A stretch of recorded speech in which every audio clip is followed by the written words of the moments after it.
Mad Max, the maximum force of the future. You've not got a sense of humor. Please, don't hurt my baby. You've got a pretty face, though.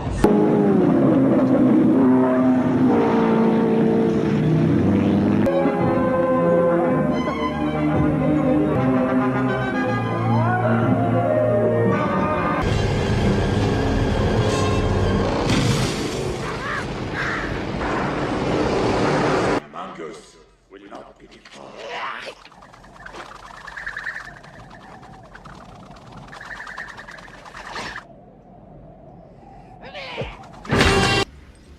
But he's just a raggedy man. Remember where you are. This is Thunderdome.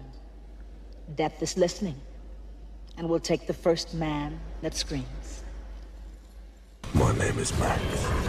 My world is fire.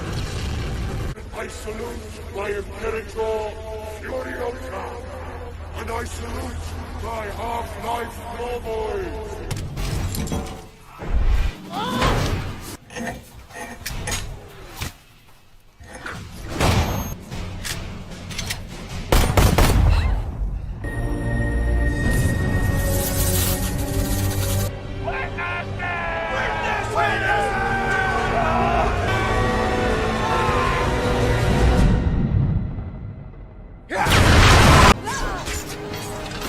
Remember me? Furiosa! The darkest of angels. We have three choices. The coward's choice, the fool's choice, or the warrior's choice.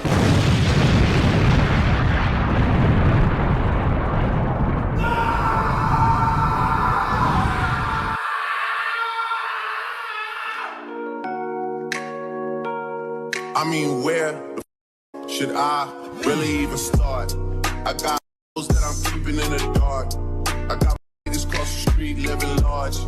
Thinking back to the fact that they dead, thought my raps wasn't facts, so they sat with the bars.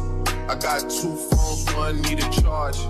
Yeah, they twins, I could tell them apart. I got big packs coming on the way. I got big stacks coming out to save. I got Lil Max with me, he the wave. It's a big gap between us in the game.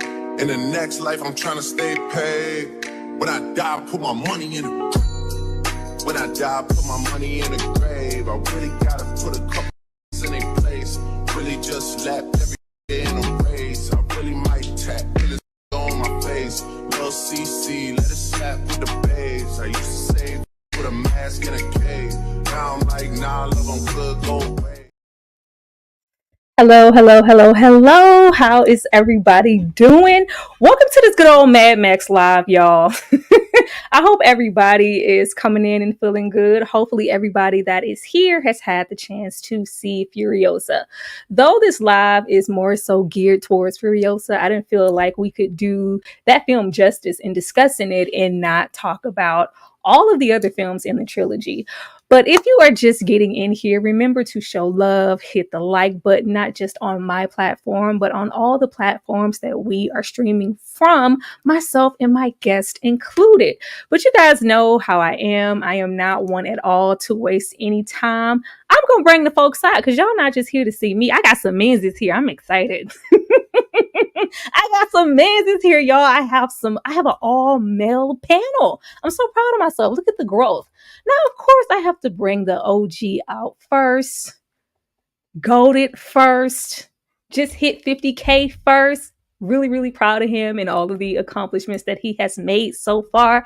You guys give it up and show love for my A1 Day 1, Brandon Keith Avery. Hey.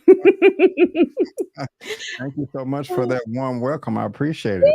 Yeah. Anytime, I know how hard you be working over there. So when you was like, yeah, I'm gonna be there, I was like, I have to catch you while I can be. But I appreciate you. Congratulations on hitting 50K. That's amazing. Thank you so much. I appreciate it. I'm still waiting on that 50K. Are we not supposed to see your collection? Yeah, we supposed to see all your DVDs and Blu-rays, everything. You're right. That is, I can promise it to you within the next few weeks. we're gonna set a deadline at the latest, the end of June. At the latest, so give me about 3 or 4 weeks at the latest, and y'all gonna have more collection. Okay. Here's a little preview right here. One of them I got the 2015 Mad Max on 4K. So there you go, right there. Well, before I bring out my second guest, B, I would like for you to tell me and the audience, which of the Mad Max films have you seen? I have seen, of course, this one right here, Mad Max Fury Road, with Charlize Theron and Tom Hardy, came out 2015, and the one that's in theaters right now, Furiosa, the Mad Max saga, which I thoroughly enjoyed. Unfortunately, I haven't seen the first 3. I wanted to get around to it when Tyra invited me to the show earlier this week, but my schedule was really busy, and I've never even heard of the first 3 films until the 2015 version, when this was announced.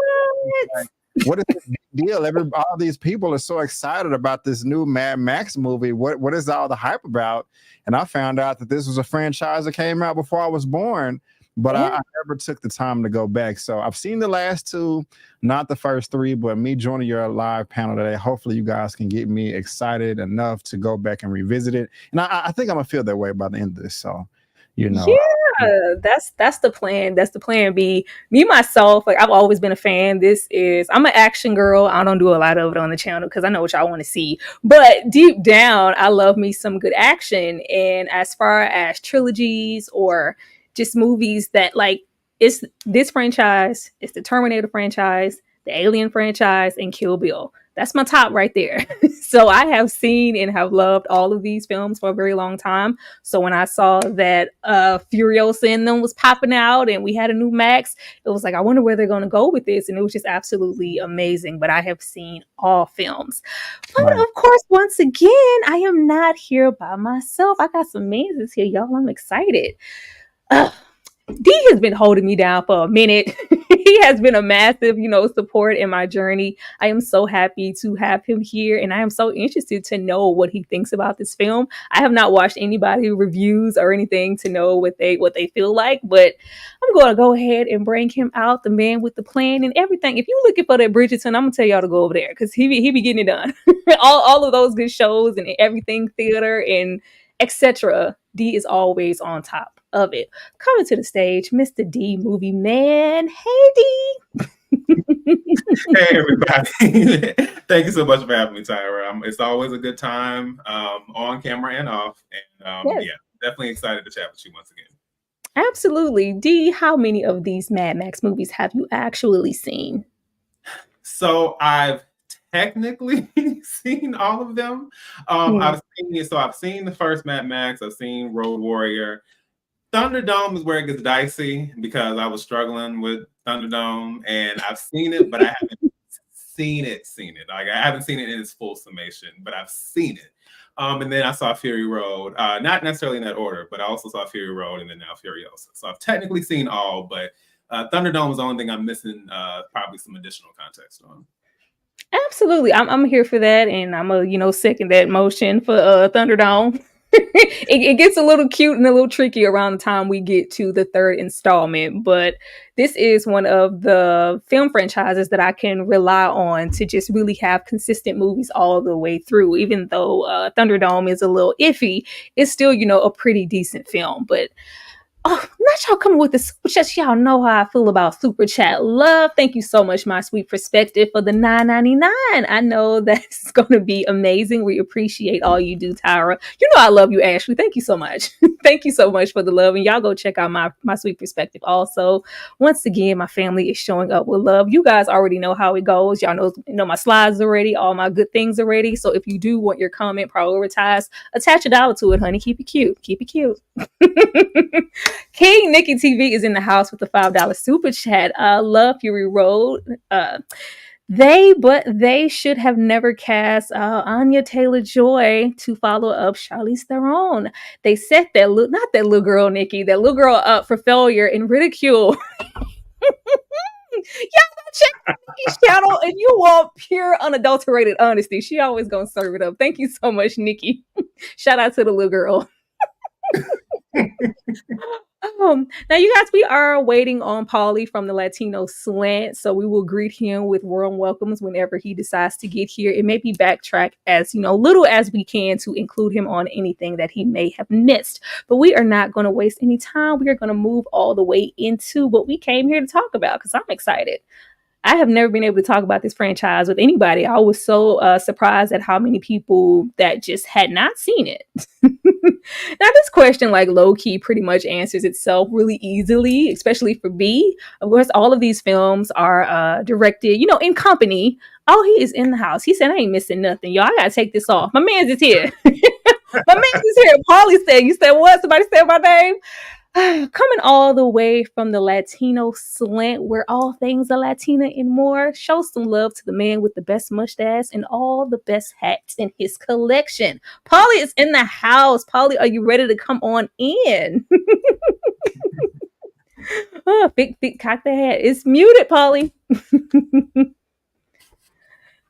Hey everyone, hello panel, Brandon, hello D, Movie Man, hello chat, hello lovely Tyra. What's happening? Are you ready to go? I just put you on here. I'm ready for you to get in here because I know you got all the tea. Backtracking to the questions that I asked our other members here, Paulie, how many of these Mad Max films have you actually seen? All of them. What are you talking about? I grew up on them. I'm very old. So I'm going to tell you right now, my first experience was seeing Road Warrior. It was just called The Road Warrior. Yeah. With my dad in the theater. I was 11. My dad was so cool. He took me to all the best cool movies back in the 80s. So I'd never seen any, obviously never seen any, there's never been anything like it.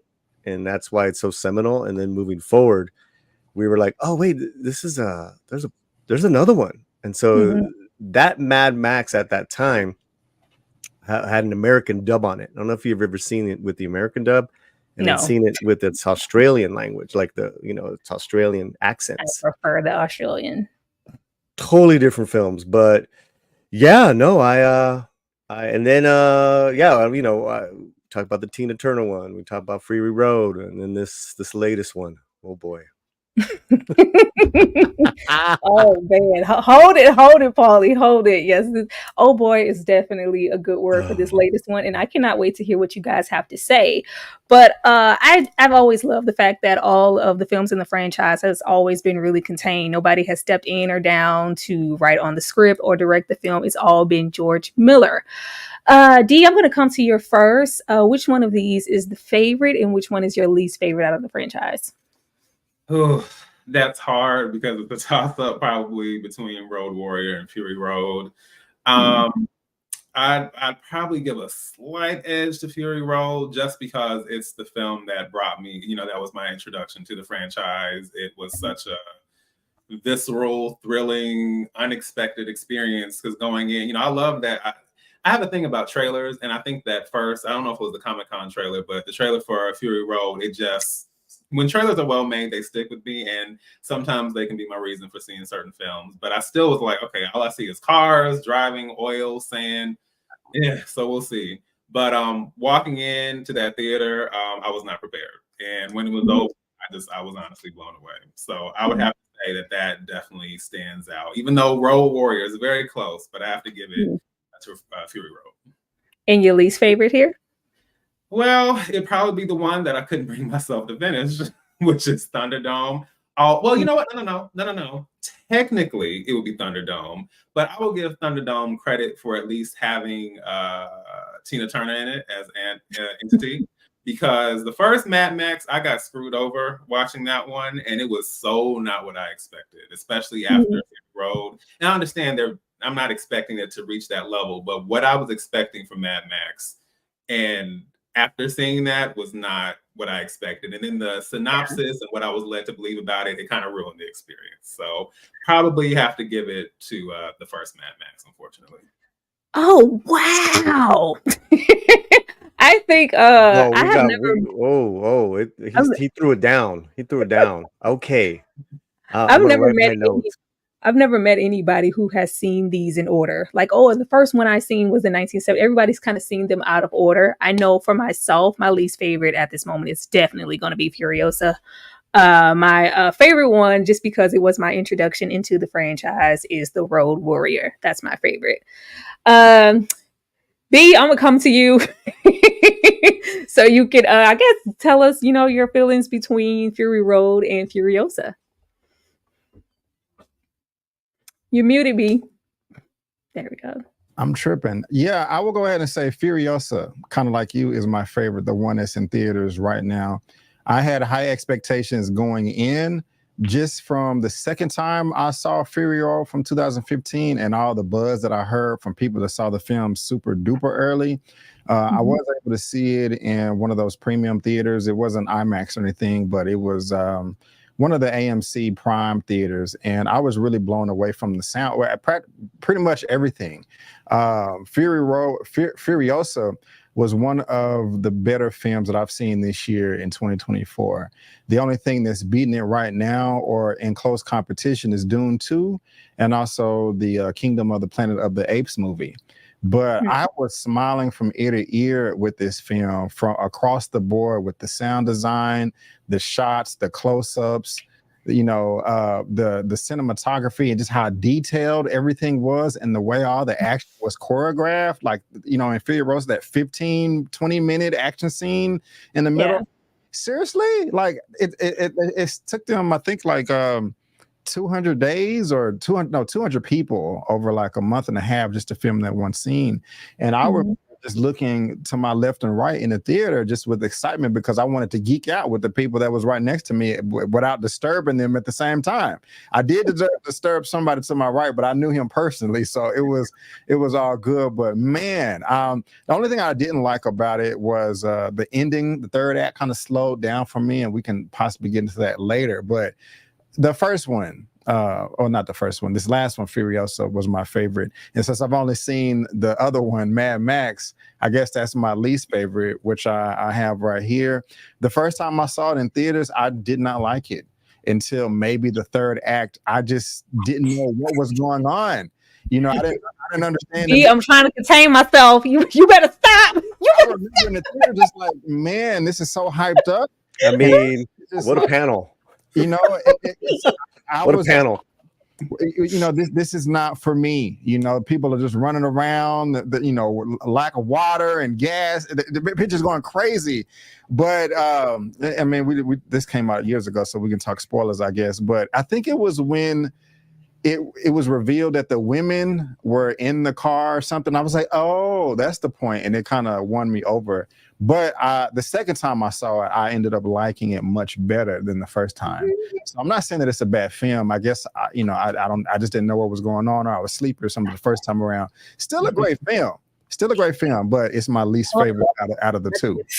It's my chest. Hold on, let me get this super chat real fast. Thank you so much, Lauren Francisco, for the $5 super sticker. We really, really appreciate it. I will show you guys some love for all of this super chat up in a second. Be my chest out. So from my understanding, before I give it to Paulie, you are placing Furiosa above Fury Road. Correct. All right. Paulie, same question for you. Which one of these films is your favorite in the franchise, and which one is your least favorite? Well, first, we have to practice Zen patience and not attack our fellow panelists because it's all about love. That's what my gurus tell me. But we try my patience. Okay, favorite, The Road Warrior. There's no question. There absolutely is no question. I mean, it is the perfect action film. The first and second and third, the acts and the characters and perfect. The perfect villains. I mean, again and again, we've never seen anything like it before.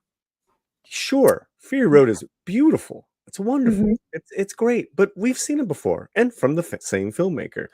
Miller's like Lucas, man, with these post-apocalyptic things, but also too Mel Gibson. Yes, there is no Mel Gibson. There is really no Mad Max. Tom Hardy was fine. It is a great action film, Fury Road, and Thrawn is she was amazing. But for me, Road Warrior, I don't know if we're doing the other ones, but that's the top. And maybe it's because I did see it in the theater as a kid, but you know, I recently saw them all again, and they all have a place in my heart, just like Tina Turner does. I mean, that first hour of Thunderdome was perfect. Yes. Unfortunately, it has a second hour. Yes. Anyway. Yes. Yeah, if I wasn't introduced via not that Road Warrior is a bad film, not at all, but if that wasn't my first introduction, it just really got me into the love for the franchise. If I had to pick, and it's kind of easy to separate and put Fury Road and Furiosa off to the side and be their own entity, it would definitely be Fury Road for me. But your least favorite, Paulie? My least favorite, Furiosa, without no argument. Oh, no argument. Wow. Interesting. Wow. Storytelling mess. Disaster. Oh, wow. Paulie, be cute. Oh my God. Just complete. I called it in my review a successful failure. Oh Lord. We knew how we even came outside. Yeah, we still on the porch. hey, you know, we're you know, us Mexicans, we work outside. So on the porch, we're getting into it, we're doing stuff. But being your least favorite, would all of y'all agree that Thunderdome with Tina Turner is at the bottom of the list too, or no? I would still put Furiosa at the bottom of Thunderdome. Yeah, I would. Yeah. Oh gosh. I would. I can't wait to get to these slides. So Thunderdome has a lot of redeeming qualities, and besides the final act, Thunderdome is pretty good, really good. Yeah. And you know, and Thunderdome also too was the first time that Miller went Hollywood. You know, he had American actors, he had Tina Turner.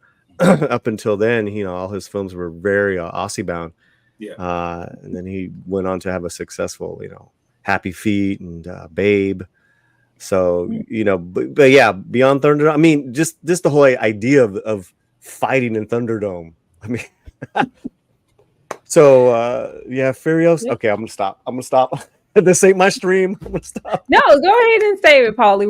We have 3 of the first movies to get through. So any opinions that you have to share right now on Mad Max would be greatly appreciated. A lot of people surprisingly just have not seen these other 3 films. I've been really surprised. I just assumed everybody was watching them with me, but I can't even understand how anybody could really. I guess you could say that Fury Road it could be a standalone film and franchise all in itself. So it's easy to maybe get into those and not see these. But seeing these first 3 films, it would really get you into the fine detail and have a better understanding of Fury Road and Furiosa in the journey that we go on with Mad Max. For the first movie, for me, we get to really see what drove him insane. We get to see, what happened to him, things that were taken away, his partner, his child, his wife. And you really get into Toe Cutter. Toe Cutter is just the most underrated little psychopath for me. I loved him. And the fact that he returned to play Immortan Joe in Fury Road, I thought that was amazing after being away from the franchise for so long. That's what really got me into just the film, because I didn't know any of the characters. I was like, I don't know who Tom Harden is going to be. Like, what's going to be Mad Max film without Mel Gibson. It's just been him for so long. So he was really my draw here. But just getting into him, we get to see just the first real villains. And they're amazing for me. We really get into the car. The car is so important to the Mad Max franchise, the V8 Pursuit special vehicle. We get to see that firsthand and where that came from. And we really get to see just the breakdown and the dystopian beginnings of this town just pretty much unraveling, and these biker gangs slowly beginning to take over, and just law, just completely civil rights and just everything disappearing, and it's just debauchery and mayhem. And you really get to see it escalate from, part 1, part 2, part 3. So if you would love to get into the franchise, or just into Max's mentality and what's his motivation, I think it's the best to watch this film. Dee, I am going to come to you. How did you feel about the first? You elaborated on it a little bit in the beginning, but did this film do anything for you that you feel like was fortunate? Yes. Like I said, I think I think the unfortunate part is that I was a little misled and kind of tricked into what this was going to be. sometimes the way your expectations are shaped Yeah. can kind of affect how you experience a film. So I would say what I found most interesting now, because I was trying to figure out why does everything look so, so normal. I'm expecting, like, where is the world of sand and blood and all of this? And I was kind of lost to begin with. Now, stepping away, kind of circling around after the fact, what I appreciate about it is that we don't normally see that kind of dystopian take on society. We either see everything's fine, everything's normal, or wasteland. Outbreak. Extremes. And so I do like that it's slowly showing the breakdown of what's happening, and just how, and basically kind of setting the stage for the future that's about to come. And I appreciate that. I think Mel Gibson, of course, it was so interesting seeing this as his introduction. First big film. Yeah, big thing, because my introduction to Mel Gibson was in the 90s, Pocahontas, Ransom, Lethal Weapon. Right, Lethal Weapon, like that was, so this was totally new for me. Didn't know he was Australian, none of that. So circling around and appreciating, like you said, the toe cutter, and then how that tied into Fury Road with Immortan Joe. So yeah, there was a lot I enjoyed from that standpoint, but I didn't appreciate it until after the fact. And as far as the synopsis piece, the synopsis says and spoils the story by saying that this man goes rogue. It's a revenge story. What happens when this man, his family is, killed, destroyed, and he takes revenge. Well, I was waiting. I'm thinking the story, that's the bulk of the story. So I'm kind of like, okay. Takes the time. It's a slow burn. It's a slow burn. Yeah, like what's going on here? And it was literally at the end, which again, I'm not saying I'm just rooting to watch someone die, but if I'm thinking that's the crux of the story, then that ruins everything. So that's kind of where I got screwed as far as the experience of it. Although I think looking at it now, I have more appreciation than I did before. But it's just that first experience kind of got ruined, unfortunately. Thank you, D. Shout out to the 71 people here in this live. Keep showing love. Keep hitting that like button so we can get more engagement and more people in here. I appreciate it. Polly, what did you think about the first Mad Max film? Yes, really quick too. Live on my channels as well. So all the Slantinos, I'm gonna start putting up links to everyone in the panel. So make sure you guys subscribe and support all these wonderful people on this panel. My first time, big fans of just my opinion. So I was just really it's a pleasure. And then my first time with D Movie Man. So I just wanted to say that before I rip into their hearts and souls as far as their really bad takes. Now listen, Mad Max, I mean, it's a product of the 70s. And for that, there's just certain production things, as far as it look and feel, you have to just buy into. Once you do the buy, oh my God, what a great story. I mean, who doesn't love Goose? I mean, Goose was so cool, man. And like you said, you had the Knight Rider, the toe cutter, and then that annoying sniveling dude that just always got away with stuff. Yes. And what a nasty ending he had, which wasn't nasty enough. But really, you got to see no Mad Max, no other movies, right? You got to see Max Ratajkowski lose his family, lose his mind, go from lightness to dark. I think we can all relate, I really don't have much else to say. It's a very strange film as well, because it's kind of emotionally horrific, a little bit of thriller, a little bit of that, that road action. So it's really different, and it's George Miller's really first big feature. I think he did another indie feature, but this is really his homage to Hollywood action films. Miller is a huge Hollywood cinema fan, still is, but this is where he got to put all his powers together. I mean, they did it for Peanuts. They were gonna go with an American actor, and then that didn't work out. And thank God, Mel Gibson took this. The way it worked out here in the States, is that year from 81 to 82, we were introduced to Mel with The Road Warrior and a movie called Year of the Living Dangerously, which was like this sexy, sultry, romantic thing with him and Sigourney Weaver and Linda Hunt. And that really got the ball rolling in America audiences. Who is Mel Gibson? Film. Yeah. So by the time Beyond Thunderdome came, he was already bona fide. People went back to see this film. So he had a couple of odd Aussie films with his thick accent. So so yeah, no, I really dig Mad Max. It has a very strange place in my heart. And see, B, as I am going to be asking you for our next 3 films, would you have any interest in watching this film from what you've heard?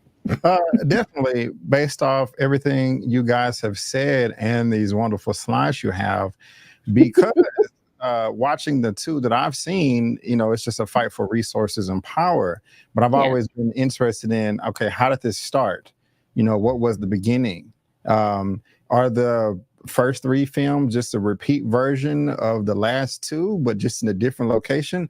I don't know. But looking at your slide here on the bottom right, I don't know who that is. Is that Mad Max with this head on the forehead That's of the wife? Yeah. Okay. Yes. Yeah. That's Mel. Okay, so I'm assuming, he had a wife, a family, and he possibly lost them. And that's maybe what made him go crazy and not give a crap about anything. I want to see that. It's a post-apocalyptic. The world has gone to crap, but it just looks like everything was somewhat organized at a time.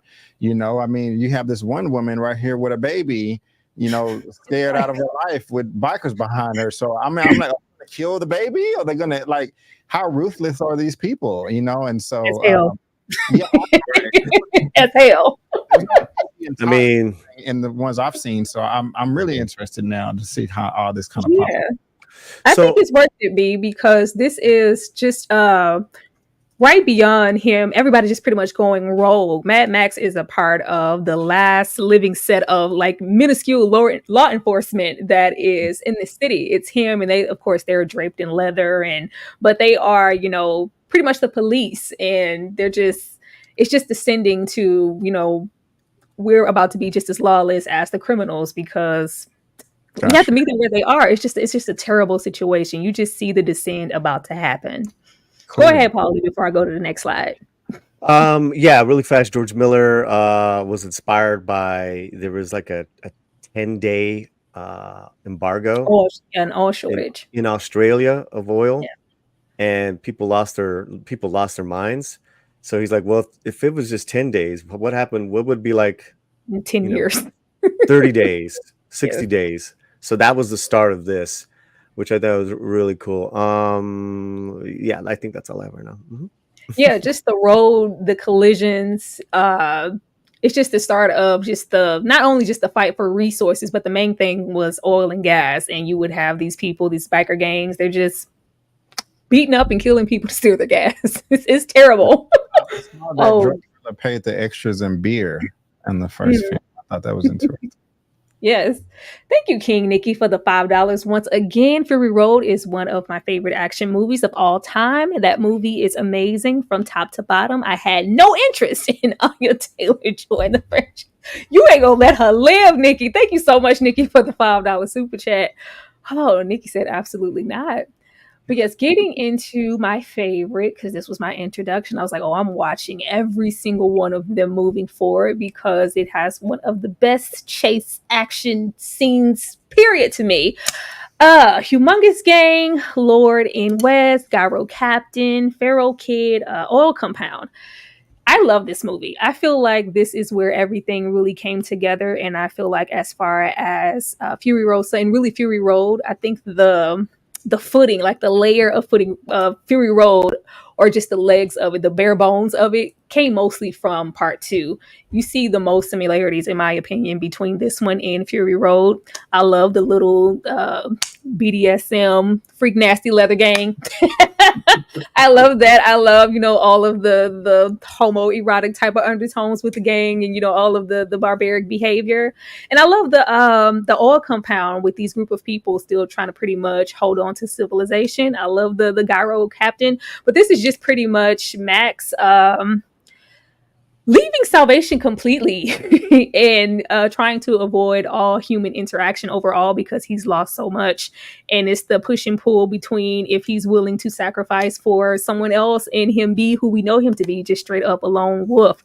But we have really good villains here. And once again, the action, the chase scenes are just phenomenal. And I just see so much Fury Road in this film. Polly, I'm going to come to you first. How do you feel about Mad Max 2? The Road Warrior, Mad Max 2, yeah, it's everything. I mean, it was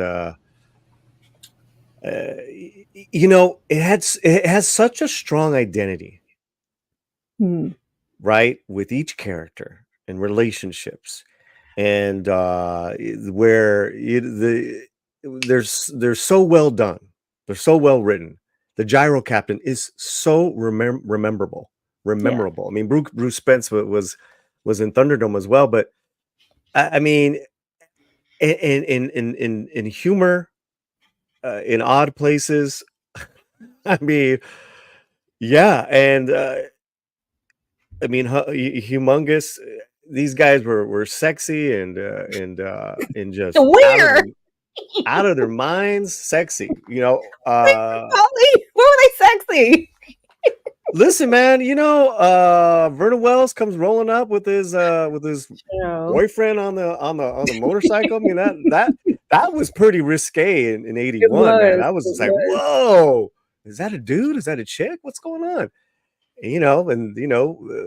Boyfriend just had this long flowing blonde hair. Okay. He had a bad ending in that movie, but listen, anyways, I digress.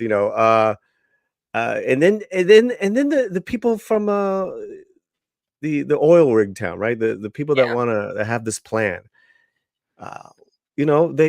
These guys are the last hope for civilization in a way in this story, which is wonderful. And again, Mad Max has a big heart, and we see that. We see that through every film. Which is always his demise because he's always left out in the dust at the end of each movie. He's literally left out on the dusty road by himself. So, anyways, that's what I got. D, what about you? How do you feel about Mad Max the Road Warrior? Yeah. So like I said, it's weird. So I think in the same way, I think it was the opposite effect of seeing Fury Road than watching Mad Max. It was the opposite this time around. Whereas that shifted my expectations, and then external circumstances shifted my perspective or my expectations in the wrong way. This kind of did the opposite because I was like, okay, I'm not sure what to expect after watching the first Mad Max. So then going into Road Warrior, I was like, oh, okay, this is where we're supposed to be. Yes. Like everything suddenly clicked into place, and I was like, oh, okay, cool. And then even seeing it from just even seeing and like I said, Fury Road is definitely enjoyable, but just I think especially as we continue on, I think we just become more and more appreciative of just the grounded, practical, gritty, in your face nature of how films were made, the further back you go. And I think that's something also that Road Warrior has, just the way in which it's made without, quite, I mean, it's still some thrills and bells and whistles there, but not quite to the extent that Fury Road is. But that's why I enjoy it. It's a different perspective, it's a different focus. And then we also see the journey of Max from that experience, who he was, the world that he was still a part of, and now he is kind of fighting to kind of in a sense, maybe reclaim his identity and kind of trying to figure out now who is he in this new world, in this new civilization, and what it means, what he ends up having to fight for in the end. And the way all that came together, I thought was perfect. That's great. Civilization getting increasingly worse. What I could always appreciate about the franchise, we always had really good villains. every single film Amazing. in this franchise has really great, memorable villains. B, are you interested in watching Mad Max 2? Please, if you love Fury Road, please check this one out at least. Yeah. We got my man up there on the top right. We got Jason that's been coming from the gym with the guns. Girl's hair down here at the bottom. You know, I don't know if she's happy or going crazy or both. But wait, hold on. Which one? Bottom right? Yeah, bottom right. She's looking. That's a boy. That's Pharaoh. He's a little mute, boomerang slinging menace. Yeah. Wow. It's called the feral kid. Okay, well that's what's up right there. I tried to practice that when I was it didn't work out too well. I always got stuck in trees and stuff. But no, real talk. I'm being silly, but I'm serious at the same time. I am interested in this, you know, and I'm getting the vibe, the poster here, Mad Max 2. It just reminds me of Tremors. And I love that movie as a child, and it just looks like a Tremor, but a truck at the same time. But I'm loving all this armor and this gear that everybody has on these shoulder pads. Yeah. I really want to see what our dude is doing with this gun here, with the pistol with the scope on it. Like real talk. It's quite interesting. So this one and D Movie Man, this one is better than the first one. Is that what you're saying? Oh, absolutely. Okay. And I understand, like I said, it's also been shaped by my circumstances. So you may feel a little bit differently after this discussion, but yeah, but leaps and bounds. Even if you do enjoy the Mad Max, like Road Warrior is the magnum opus. Because you haven't seen Road Warrior. Me? No, I haven't. No, B has only seen the Fury Road and the Furiosa. He hasn't seen the first three films. Yeah. Oh, I see. Now I see why we're trying to convert him to go watch him. Well, listen, they're all on HBO Max right now. Really good copies there. And you know, Furiosa, Fury Road, they're copy and paste times 10 of the Road Warrior. So I feel you. Right, but this is all practical effects, like D Movie Man said.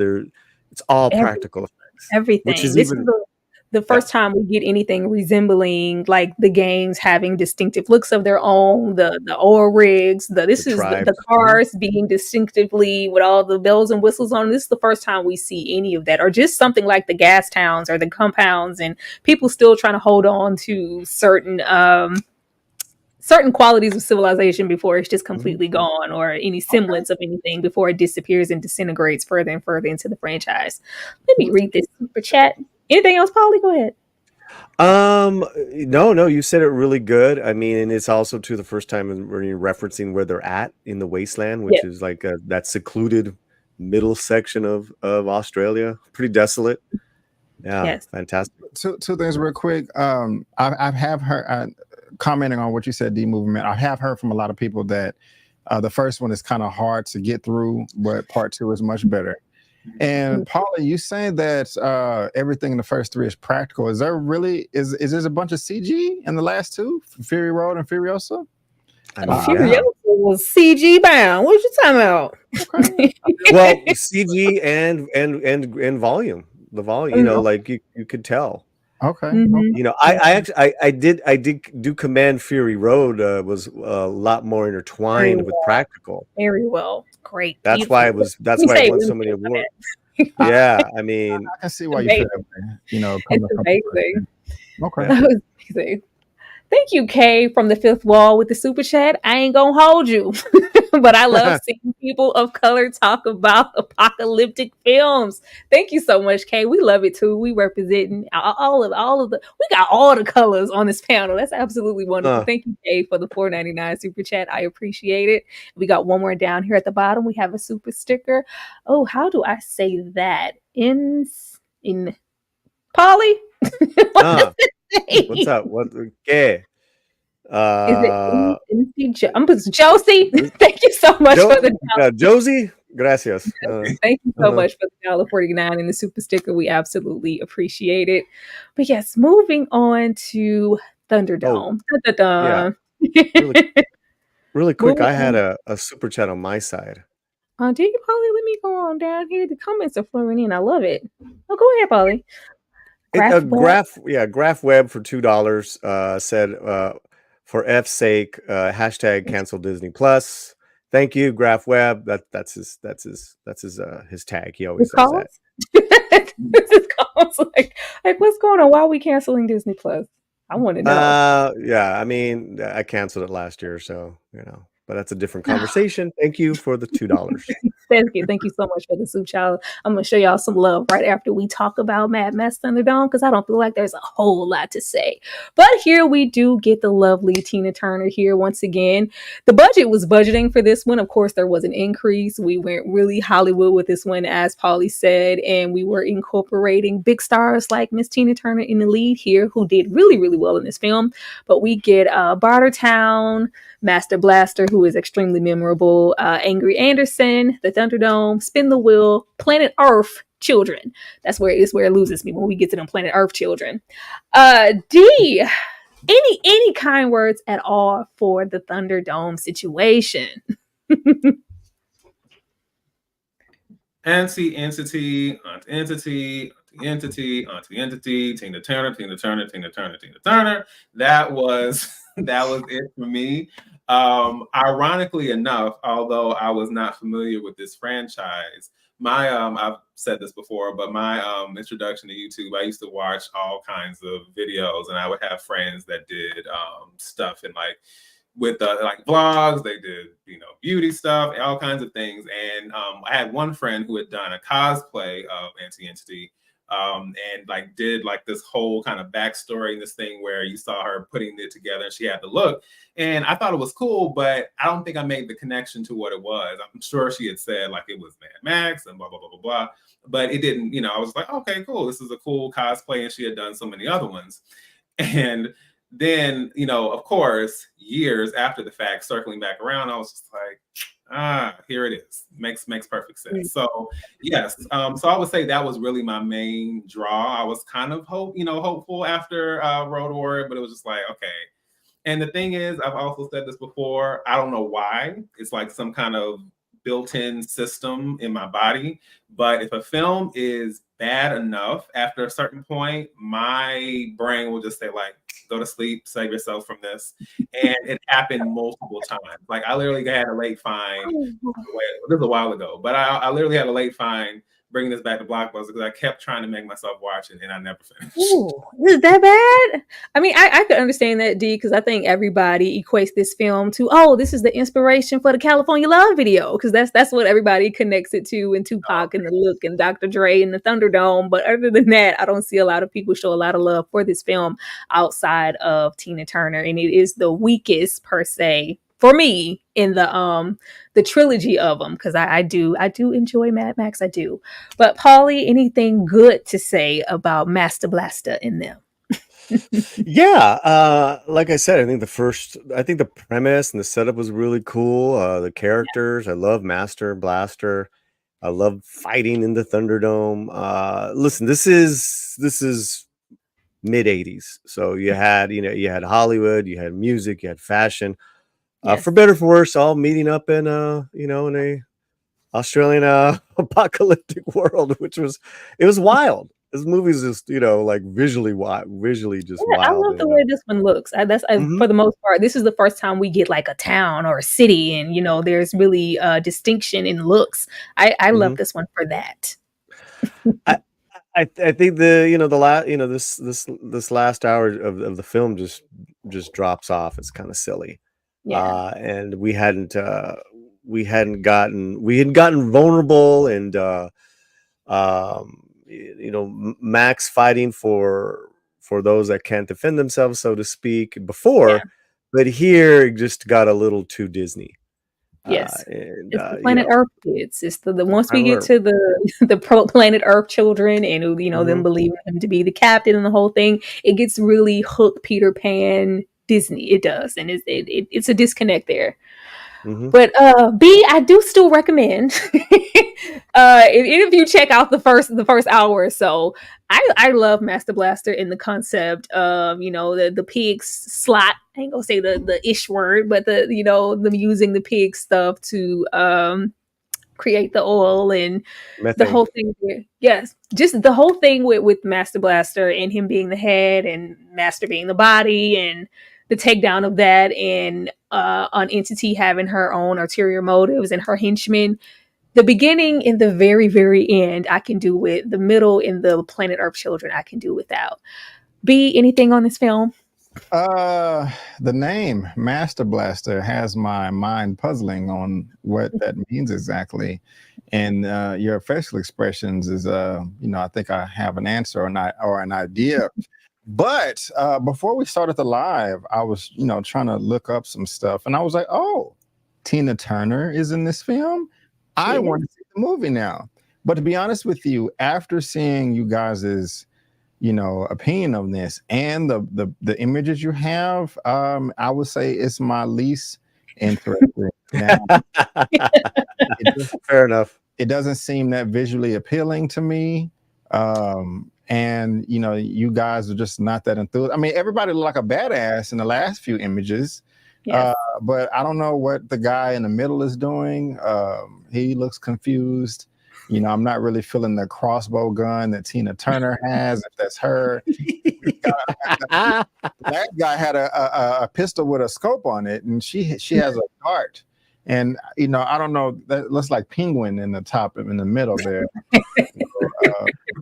Yeah, if you recommend the first hour and the very end, I will your tower. But out of the first three, this one is I'm least excited for this one right here. Yeah, for the most part, it was very successful. It was very much so, surprisingly. But everybody, once again, there was so much build up with the first two films. There was a bigger budget in Hollywood and the Tina Turner, so it was massively successful. But it is not the most beloved one. This is mostly for me where the ending gets whatever, and we just kind of get to see Max kind of low key be used as a pawn and work his way back to finding out who he is and taking back control of the situation and where he is. But overall, it is definitely not the favorite. Let me go ahead and show you guys some love for these super chats because they are greatly appreciated on all fronts. We love the love. We're going to show some love, and then I am going to come right back and we're going to continue on.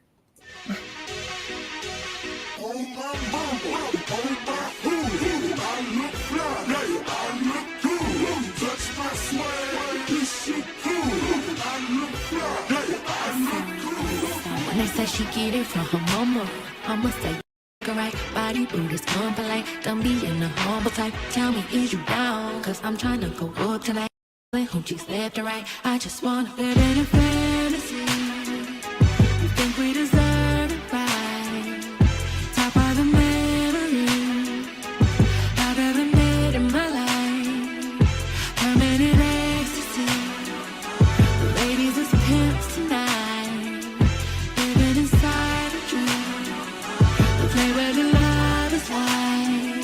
I put that on my own mama, on my hood. I look fly, I look good. You can't touch my back, but you could. I look.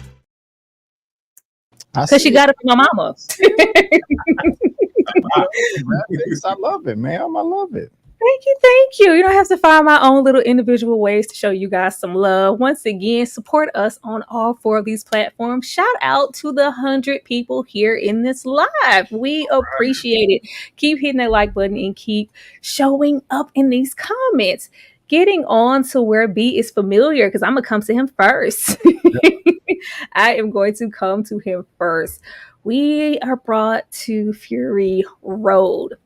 Now, this is where we meet Furiosa, the introduction of Furiosa, Tom Hardy as Max, quote unquote, Immortan Joe, the War Boys, and Joe's wives. And that's like putting it condensed. We get a whole lot in this film. B, I cannot wait to hear you expound on this film and just how you felt about it, because you said it a little bit, but I'm trying to understand how anybody could watch this film.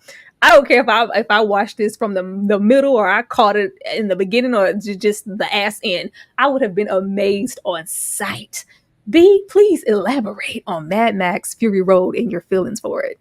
Well, yeah, I was amazed on sight too. I thought it was beautiful. I mean, it looked amazing.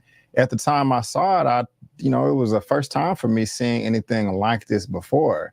Yes. I mean, visually, it's just stunning. I mean, just seeing all the like the slow mo individuals jumping from vehicle to vehicle, giving full effort, 100%, just trying to get on top of the other person to, get resources and material and food or whatever. I thought it was amazing. I just didn't know what the hell was going on or the reason why of anything. I mean, I was really confused until the wives at the bottom or were revealed at the end, and things just kind of just started clicking for me. I know one of the things I was really excited about was Tom Hardy at the time, because I don't want to say he was new on the scene for me, coming up in Hollywood, very, very, popular at that time. That was after, The Dark Knight Rises. And so I was a big fan of his because I loved his, performance in Bane. Shout out to your dog as well. And so, I was really on that Tom Hardy train. I think that was one of the main reasons why I wanted to see this film. And he did deliver, he did. But, while, again, I was visually entertained, blown away, I was confused as hell, and didn't understand what the hype was about. But when I went back and saw it the second time, I did appreciate everything that this film had to offer. Now, I know you guys don't really have that much passion for it opposed to the first 3 movies, but I haven't seen those to compare it to. And I am one to really enjoy practical effects over CGI any day. Just dipping over to Star Wars, even though Grogu is a plastic doll and practical and it looks fake, I still prefer that over, what we got with the prequel trilogy and Star Wars. And so partly going back to you, I completely understand, your argument as far as, practical versus CGI. But it was, I want to watch this again very, very soon. I would, like I said before we went live, I was trying to do it before we started the broadcast today. I just couldn't get to it because of the day job. But it's good film to me. Or actually, great film. Let me read some of you guys' super chats. I just want to say I thought this film was amazing. I thought this was the best action film I had seen in like the past, when I really started getting into films, like mid-20s, like the past 5 years. I was like, oh my God, I thought this was breathtaking.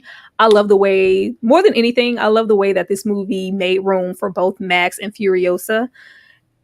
It was really difficult for me to visualize Mad Max without Mel Gibson. Or I'm like, we're gonna be following a woman. Like, I thought they was gonna girl boss this and piss me off. I didn't know what was gonna happen. But the fact that they could both be respectfully their own individual entities, and there was just enough room to really appreciate what Max and Furiosa had to offer and get into them as characters. I don't know what else I could say about Immortan Joe. Just amazing. Really great. Toe Cutter coming back, returning.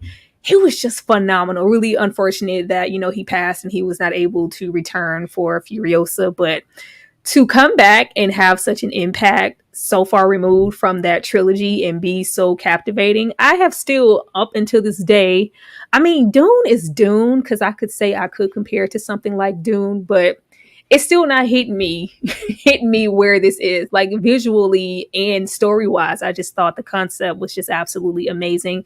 The practical and CGI rendering of the film, it was perfect. The wives, just the storytelling was good, and it was intriguing and simplistic at the same time for this to just pretty much be a chase movie. This is a redemption chase movie.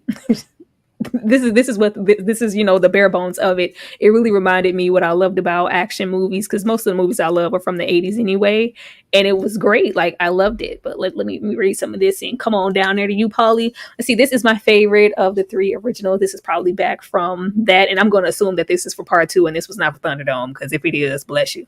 But it has some real heart. Cinematography is great, and they hired real film score producers. Remember, this film had 2 directors because Miller was grieving. It did definitely getting into. Thank you so much, Michael Nemo, for the $10 super chat. We definitely appreciate it. Michael Nemo rolling up again. Thank you. Let's see. I think on location scouting, that venture for the film. Producer died in is that chapter? Yeah, like, Copter, like a helicopter crash, and I could be wrong though. I think so. I would have to go back. I haven't even delved into those thoughts in a very, very long time, but I think you could maybe be right. But Polly, thoughts on Fury Yes. Road? Please break it down for the folks. Well, how do you want me to break it down? As a Mad Max purist or as an adventure film purist?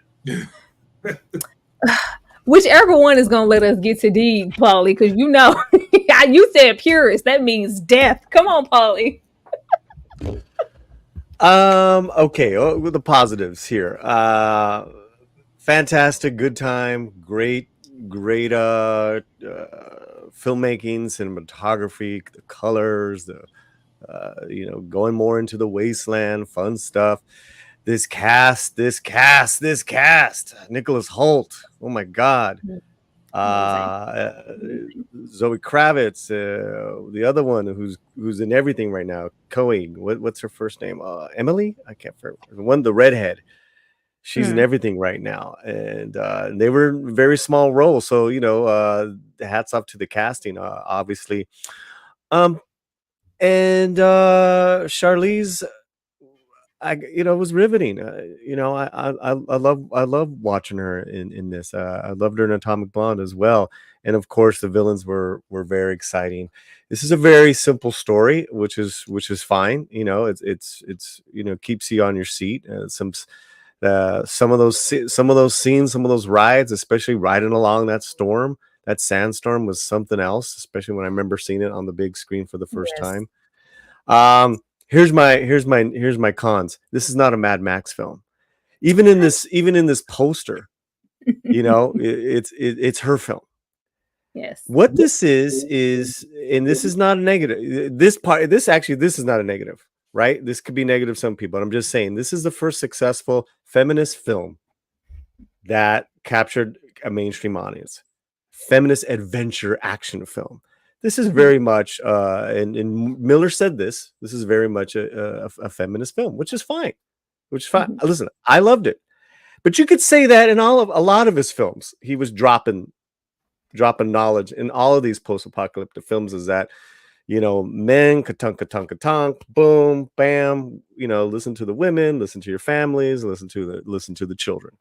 So, but that being said, who was Mad Max? That's not Mad Max. That is not Mad Max. They're attaching it to the franchise, Paulie, so they want to, they have to cash in on $1. That I love the fact that he didn't just pop up and go, I'm Max, like it's even not even that, just that the fact that he only reveals his actual name to her, in the very, very end. That's not new. That's not new. He did that in Road Warrior. But for this, once again, continuing on the themes, I thought the film had really great room for Max in a very strong capacity, and they didn't completely, with this being a feminist film, they could have just made Max completely obsolete, and I don't feel like he was. That's why I said it was. Listen, I said it was a successful. There's been a lot of unsuccessful girl bosses films the last 10 years. This is 10 years ago, right? So, and I said that was, I'm giving it all the love first, guys. But for me, this is not Mel Gibson. This is not Mad Max. This was supposed to have been, I believe the story's been around for a few decades. Yes. Which Mel was a lead, and then Mel got in trouble in the mid-aughts and they had to recast. So, yes. I just think that just the character, he does a lot of non-Mad Max stuff. That's just me. What do I know? You asked me that I'm being honest on both sides. But listen, seeing it again, I mean, light years above Furiosa. Let's see. Okay.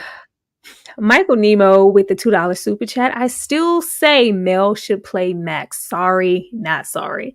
Yeah, that was a strong. If the movie had any shortcomings, I would have ripped it to shreds. Like the fact that it was phenomenal, I didn't mind Max so much. And this is so far removed with all of the issues that came up before they could even get to this, that, you know, to the point that not only could we not have Mel Gibson, but Mel Gibson was a man of a certain age by this point. So I think Tom Hardy did great with what he had. D, what about you? Yes, like I said, this definitely, like I said, that trailer brought me in, but I still was like, Lord, I don't know what's going on. I see cars, I see sand, I see oil, I see explosions, and I don't know what else is going on, but hey, I'm a theater goer, so let's go to the theater. Side note, I almost had to cuss one of my friends out because they decided they wanted to infringe on my trip to the movies and tell me what I was going to watch and not watch.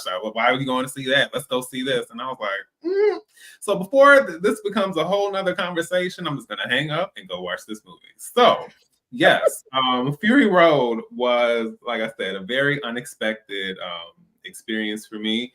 And I think what I like about it is that it is very simplistic in a way. Like, even with all of its bombastic, over the top, you know, visuals and all that kind of stuff, there's something very straightforward and simple about it. Some people have said it's plotless. I wouldn't go so far to say that. I wouldn't say that personally. And I like the fact that it has restraint and that it doesn't necessarily connect all the dots for you in a way, as far as the world that's been established. And of course, it's different if you've also seen the original films. But yeah, I just like the way it just kind of set the scene, and then we kind of go from there. I also like that with it being this continuous. I think after a certain point, it was just like, this is really like a continuous chase, like nonstop chase. And the irony of that is that it also makes me think of Apocalypto, which Mel Gibson directed. And, you know, the bulk of that film is this constant, you know, chase, relentless chase with all these perils and all these crazy things going on. And I think in a way it kind of circled around and kind of gave me that same sense of excitement. Yeah, when they hit the sandstorm, I think we all have a moment where we're like, okay, I'm really in it. Like, wow. Yeah. What a lovely day. We hit the what a lovely day energy. Yes. Right. And when I saw, and they pulled back and you saw those, you know, that slowly coming in, everyone racing. And then when the music swelled with the explosion inside, I was like, oh, it's over. Like Junkie XL and their score.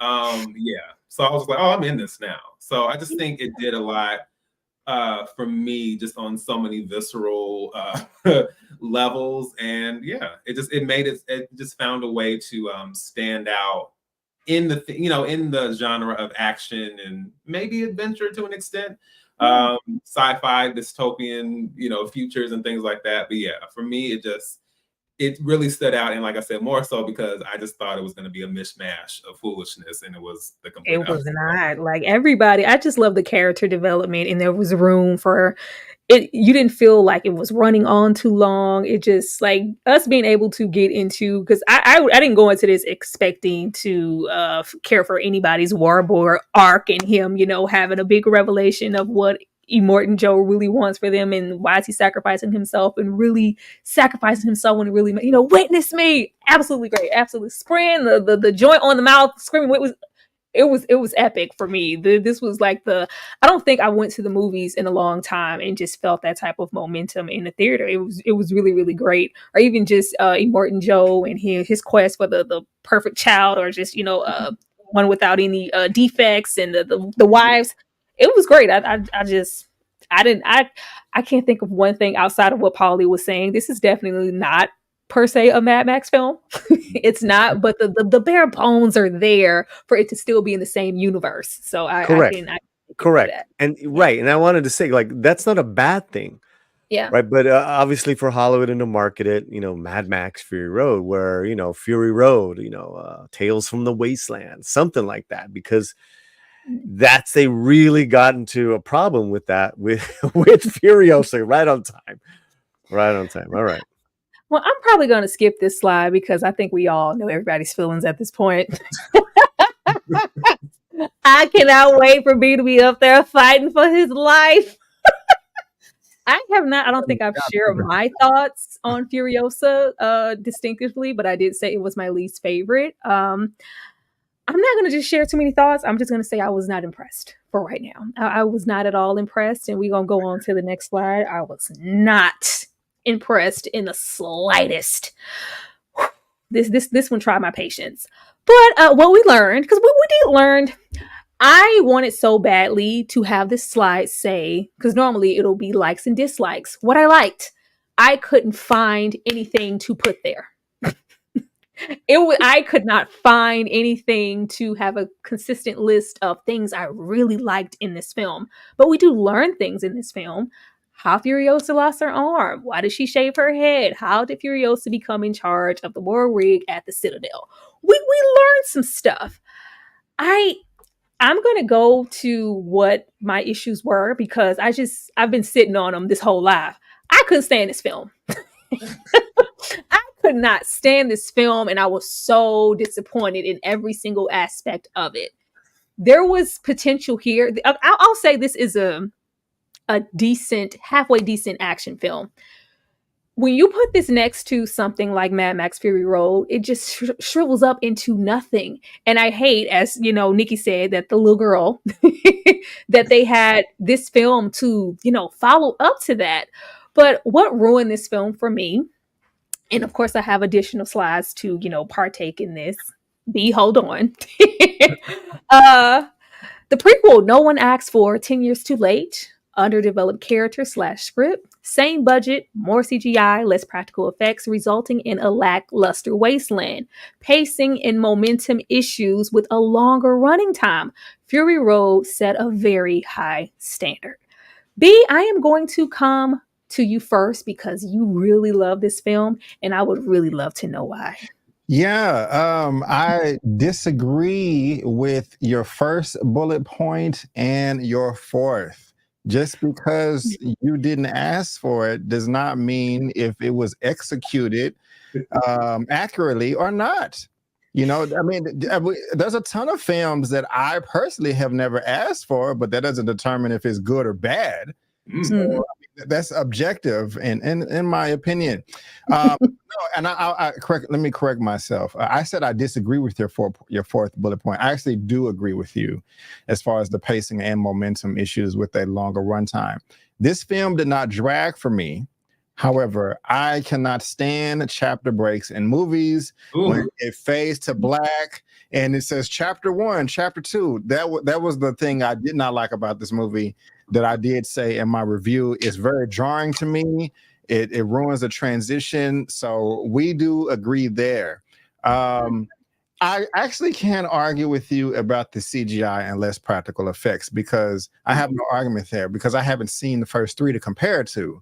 And so also I don't mean to be a ageist or ageism or just say you're a young baby, but when we are younger, we tend to gravitate to films more in ways. And so if you fell in love with something at a younger age, when you're more impressionable of practical effects, and then 20 years later or so, you get a CGI bomb. It's like, what is this? All the computers and bright lights.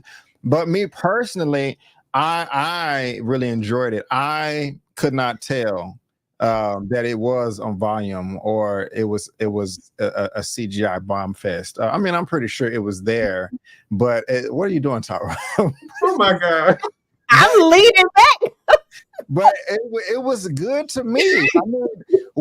What I'm so confused about is, give me a short answer if you don't mind. Okay. Is it that you just didn't like the movie or you don't like how it compared to the first four films? Because that's the difference. I'm not with this. Even when we're getting into the CGI rendering or comparing, I would never compare this to the first three.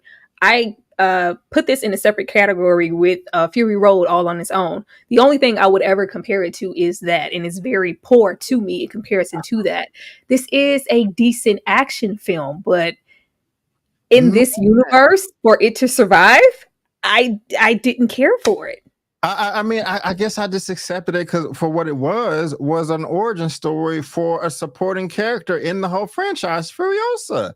We got to see her at the very beginning, very timid, frail, and afraid, but she was a product of her environment and she had no choice to survive. And she did just that. She adapted to every freaking situation that she was in. And I love that. I mean, even from the very beginning, when she's been kidnapped, she has enough smarts to let me bite off the tube so that these people, they can lose the gasoline and can't move their vehicle anymore. Not the average 10-year-old would think that way, in my opinion. And then again, they were so goddamn thorough with the sharpshooting and stuff like that. And these women just weren't swole with big muscles on their back, but they knew what they had. I mean, I was just blown away by that. And I hate it when properties were shoehorned. What is the term of Mary Sue? You know, where the woman is just a super saiyan and she can just do anything. That's kind of how I felt like Rey and the sequel trilogy for Star Wars. I keep talking about Star Wars for some reason. That was not the case. It was, I felt like these women had, she had the little whistle, hey, if you get in trouble, just blow the whistle. You know what I'm saying? We coming, we dropping everything, and bam, we there. And I was just like, hell yeah, I'm into this right here. And the way, this, like, I can go on. I don't get it. I don't get it, but I was glued to at the edge of my seat from the very beginning, just like, man, these women are badass, and they not. And at the same time, we got a brief glimpse of the men too. And we're just talking about the first 5 minutes here. They didn't crap on the men. The women were strong, they were powerful, and they had their place in their society in the Greenland. And I was just hooked. And that's just on the side of the protagonist. We got Chris Hemsworth. One of the things that he knocked out the park that he didn't do in Thor: Love and Thunder was being a silly character, but serious at the same time with all of his charisma. I love the transition of him going back and forth. Yeah, I'm here now. Come live with me, and I'll give you all the resources. So you don't got to listen to this Mortis Joe guy up here with a skull on his face. Da da da da da da. And then he met his match. But when he was chasing Furiosa, I was like, okay, yeah, he not effing around. Like, I look. No, I love it. I love it. Fight for you. Better fight for this film. I love it, B. In it, man. I love this. I love it. I cannot wait. She didn't even need dialogue. Everything was in Anna Taylor-Joy's face. I mean, like, it was such a great performance. Whether she was falling down there melting. Whether she was quiet or she was speaking, man, I felt every emotion. I'm a dollar back. I love this. I love that we could all have different. Somebody could watch something and have a completely different perspective than you do. I'm going to read some super chats, and D, I'm going to come to you. Oh, that was so hard for me to stomach. I didn't think it would hurt my insides so badly. If a new Mad Max film included Mel Gibson returning and had Hardy as his son in it too, that would be an epic film. Absolutely. I've been waiting for that forever. I would have preferred that over what we got here. No doubt. I would have preferred that over what we got here. I think that would be absolutely amazing. How that would happen, I don't know, but that would be great. It would just be great to see Mel Gibson re-enter the franchise as a whole. That would have been epic. Child, if Mel Gibson would have popped out just in this film, it would have gave me a spark of hope for whatever they were trying to do here that I was somewhat impressed by. But let me I just want to mess with me. Thank you so much. Instant Defense for $10 says Santa Sangre, which is totally it's a movie. It's an incredible movie from the 90s. So I don't know why he's saying that, but he did the $10. So I will do a retro review instant because it is an incredible film I saw in my college days. Wild film. I've never heard of this film. I was like, what is this? I thought it was so disconnect, but I knew it was probably by Jodorowsky. Anyways. Thank you. Definitely check it out. Let's see, we got one more down here, I think. Let's see. If they recast Michael Nemo once again showing love. If they recast, they killed Han, they killed Luke, they killed Bond, they killed Indy and reshot it, but it's not a pattern. It's not a pattern. Thank you guys so much for the love. D, before I move on to the next slide, do you agree with or disagree with anything that's here? First, let me say that I agree with Jasmine. Brandon is definitely standing on business, and I truly appreciate it. Seriously, I'm not being funny. I'm like, Make it clear. Write the vision and make it plain, right? Yeah. But no, and I actually agree with some of what Brandon said. Now, here, I will definitely say that I do agree with the good amount of what's on here. I would say, for whatever reason, for me, it kind of the two. I'm trying to think of the two biggest issues. I think just off the bat, because I had to think about like what's the first thing that went through my head, and that opening. When I saw those visuals, I was just kind of like, what's going on here? And I promise I'm not even, I make jokes all the time in my reviews about how I feel about CGI and the little reaction that I have every time I mention it. But I'm not as tough on it, or green screen and things like that. But sometimes it just, even from my limited perspective on it, there are times where it just reaches over that, and I'm just like, yeah, no. So I think unfortunately with the Fury Road piece, you add that in also. A lot of what Fury Road did visually was practical with the CGI wrapped in there, but there was no point where I watched and it was just like, ooh, what's it took me out. No, from the beginning, and I think even if it was like maybe moments here and there, but from the beginning, like when they showed the apple.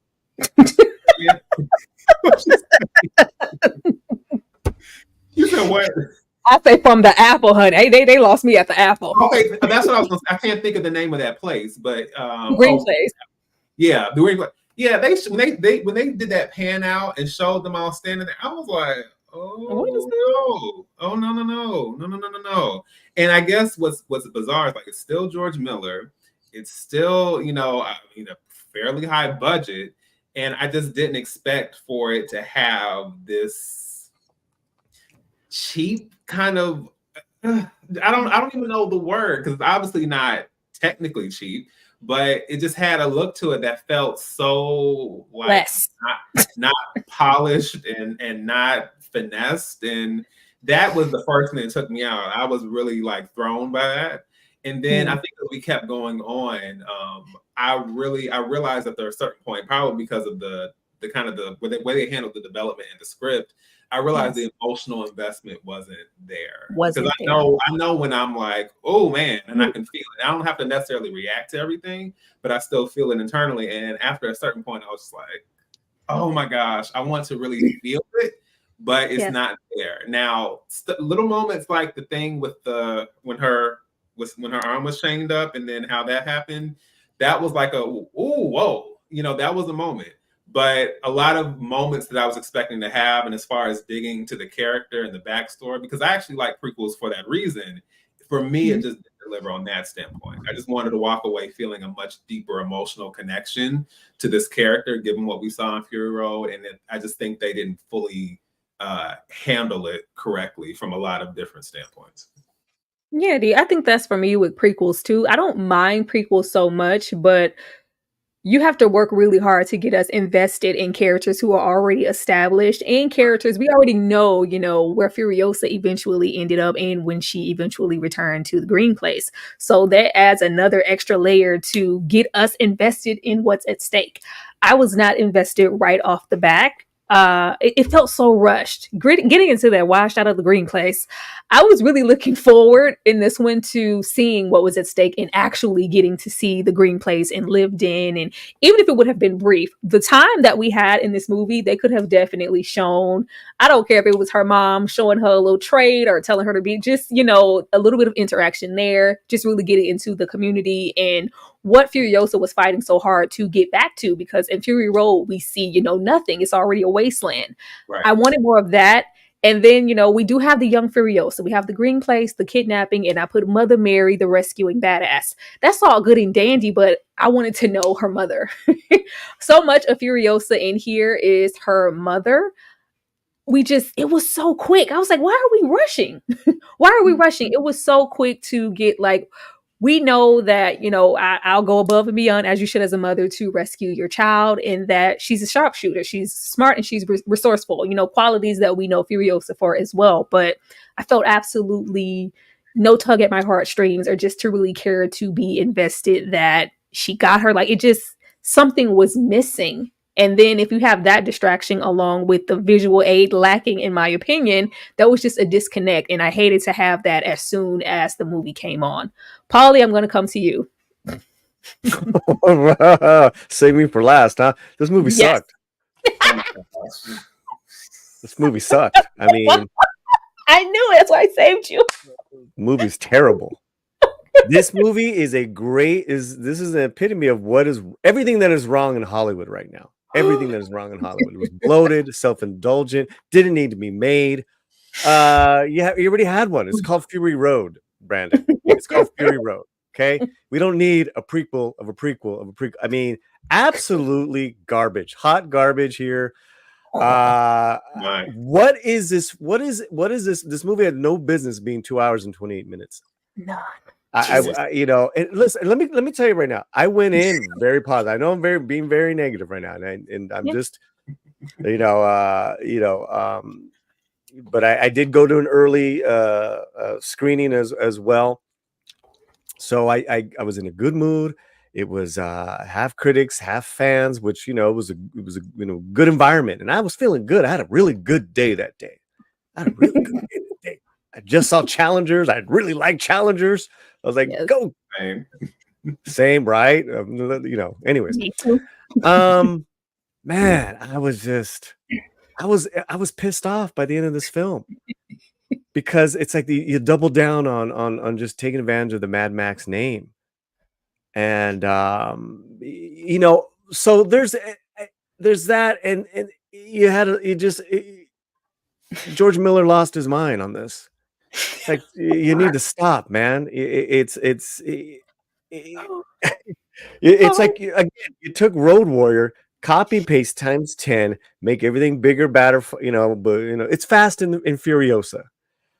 So listen, people enjoyed it. God bless. I did not. And then I think it's interesting though that Brandon hasn't seen the other ones, and that's cool. It's like, okay, well, that's why I get he really likes this film.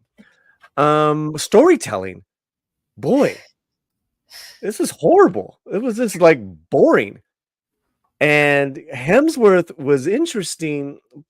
Why not just make the movie about him? Here's something you didn't do. You haven't done yet. Make it a villain point of view film. A villain. Jesus. You don't need Furiosa. You don't need Mad Max. Tales from the Wasteland. Dementis. The Rise of Dementis. Hemsworth, I would have loved. Make it 90 minutes. Don't make it 2.5 hours. I would have been all in, because he was outstanding. You talk about chapters, Brandon. For someone that liked it so much, you're agreeing with a lot of our sentiments, because the chapters were ridiculous. Were bloated, too long. One chapter I really loved, the stowaway. Spoilers, guys. She stowaways with Praetorian Jack. Great character. They have this weird relationship. Why not let them kiss? What's so wrong with a man and a woman kissing in a film nowadays? Obviously, they had a special bond. It was the only interesting relationship in the film. That was great, but couldn't even do that. I could go on and on, but I do have slides. Brandon, I think you're muted. My part. I was muted. I didn't know that I was talking and I was muted. Jesus. Oh, no, go ahead. Okay, so I know you said you had a good day when the day you Oh, we going back to that. Okay, all right. Come on, Brandon. I love you, man. Love you too. All right, here we go. Looking forward to future collabs. But how did you feel when this film was announced? Were you excited, like, we get a origin story of Furiosa, or were you kind of like, what? This is a waste of money, waste of time? Great question. So, I actually saw the trailer a few months ago. When was it? The second trailer, maybe a month and a half ago, whenever it was. I was so impressed by it that I did a video out of the theater, which I never do. Okay. And I'm like, oh my God, this looks like it could be a knockout. No, I was jacked. Oh wow. I hated the trailer. I did. I was disappointed in the trailer. There we I was go. just hoping that my feelings on the trailer would be subsided when I got to see the film. Everything I felt about that trailer was double down on in this movie. D, how did you feel about oh no, go ahead, B. What you got to say about that? My bad. No, go ahead. Go ahead. This is the worst movie for everybody on the panel, Furiosa. In the franchise? Yes. Yes, for me. Yeah. Oh yes. Oh yes. Quite for me. Okay. D, how did you feel about, because I wasn't sure how to feel about her being mute, because we were supposed to be really getting into Furiosa. I do understand that this is meant for her survival, but she's captured, muted, and plotting for about 60% of the film. How did you feel about that? Did you think it was a wise choice? You know what? Now that you've asked me that, I realized you said as soon as you saw the apple, that was kind of your sign that things were off. I just realized, I just went back in my brain and I realized that for me, it was young Furiosa's wig. It was just like, something is not right here. And I never pay attention to those kinds of things because I don't know anything about wig. But I was just like, this hair looks very, very interesting. And maybe it just kind of added to that weird uncanny valley vibe they had going on. But you know, D movie man, it like, you're right. This film has no business looking cheap, yet so much money. Where did the money go? I would like to know. That was crazy, man. That's what I did not expect. I did not expect that was going to look so cheap. Overblown lighting in some scenes. Yeah. Some scenes were beautiful. Some scenes like, whoa, that's really green screen. And then these cheap ass wigs. Some booty looking villains. I mean, it was weak, man. This film. Holly, do you feel like if Furiosa maybe would have had a little bit more dialogue, would it have changed your feelings or about the story arc? No. Listen, no. I love Anya Taylor. She was fine. Yeah. She was fine. She just kind of showed up a little too late in the film. Didn't really have a lot to do. That one, like again, the stowaway chapter, she was fantastic in. Unfortunately, there's 10 other chapters. I'm gonna read the super chat because I loved it. Brandon is busting caps on the panel. He ain't playing, man. Peace, Tyra. The Furiosa slides. Let's see. Latino Slant and D movie man. Thank you so much. Definitely pop for this movie. You better support this movie. Yeah. Ain't nobody else gonna do it if you don't do it. I feel like it fell short when we got into the silent portion. When they decided to go this route, first of all, I thought they could have went a smarter way of her being kidnapped. I thought that was really like, couldn't we have done something better with her being captured and taken away from the green place? I thought it was handled a little, yeah. But the moment that she was silent, I thought that this was going to be the one thing I maybe enjoyed about the film, the Demented Dementus. I thought we were going to get more into him. And I put Chris Hemsworth and his prosthetic nose needed more time to cook. He needed more time to gain a true villain investment, Gastown and Little D. I wanted a whole lot more time with him. He was the main thing that I enjoyed about this film. And I felt like George Miller maybe thought that he couldn't carry this film all on his own as a villain, so we needed to incorporate Immortan Joe.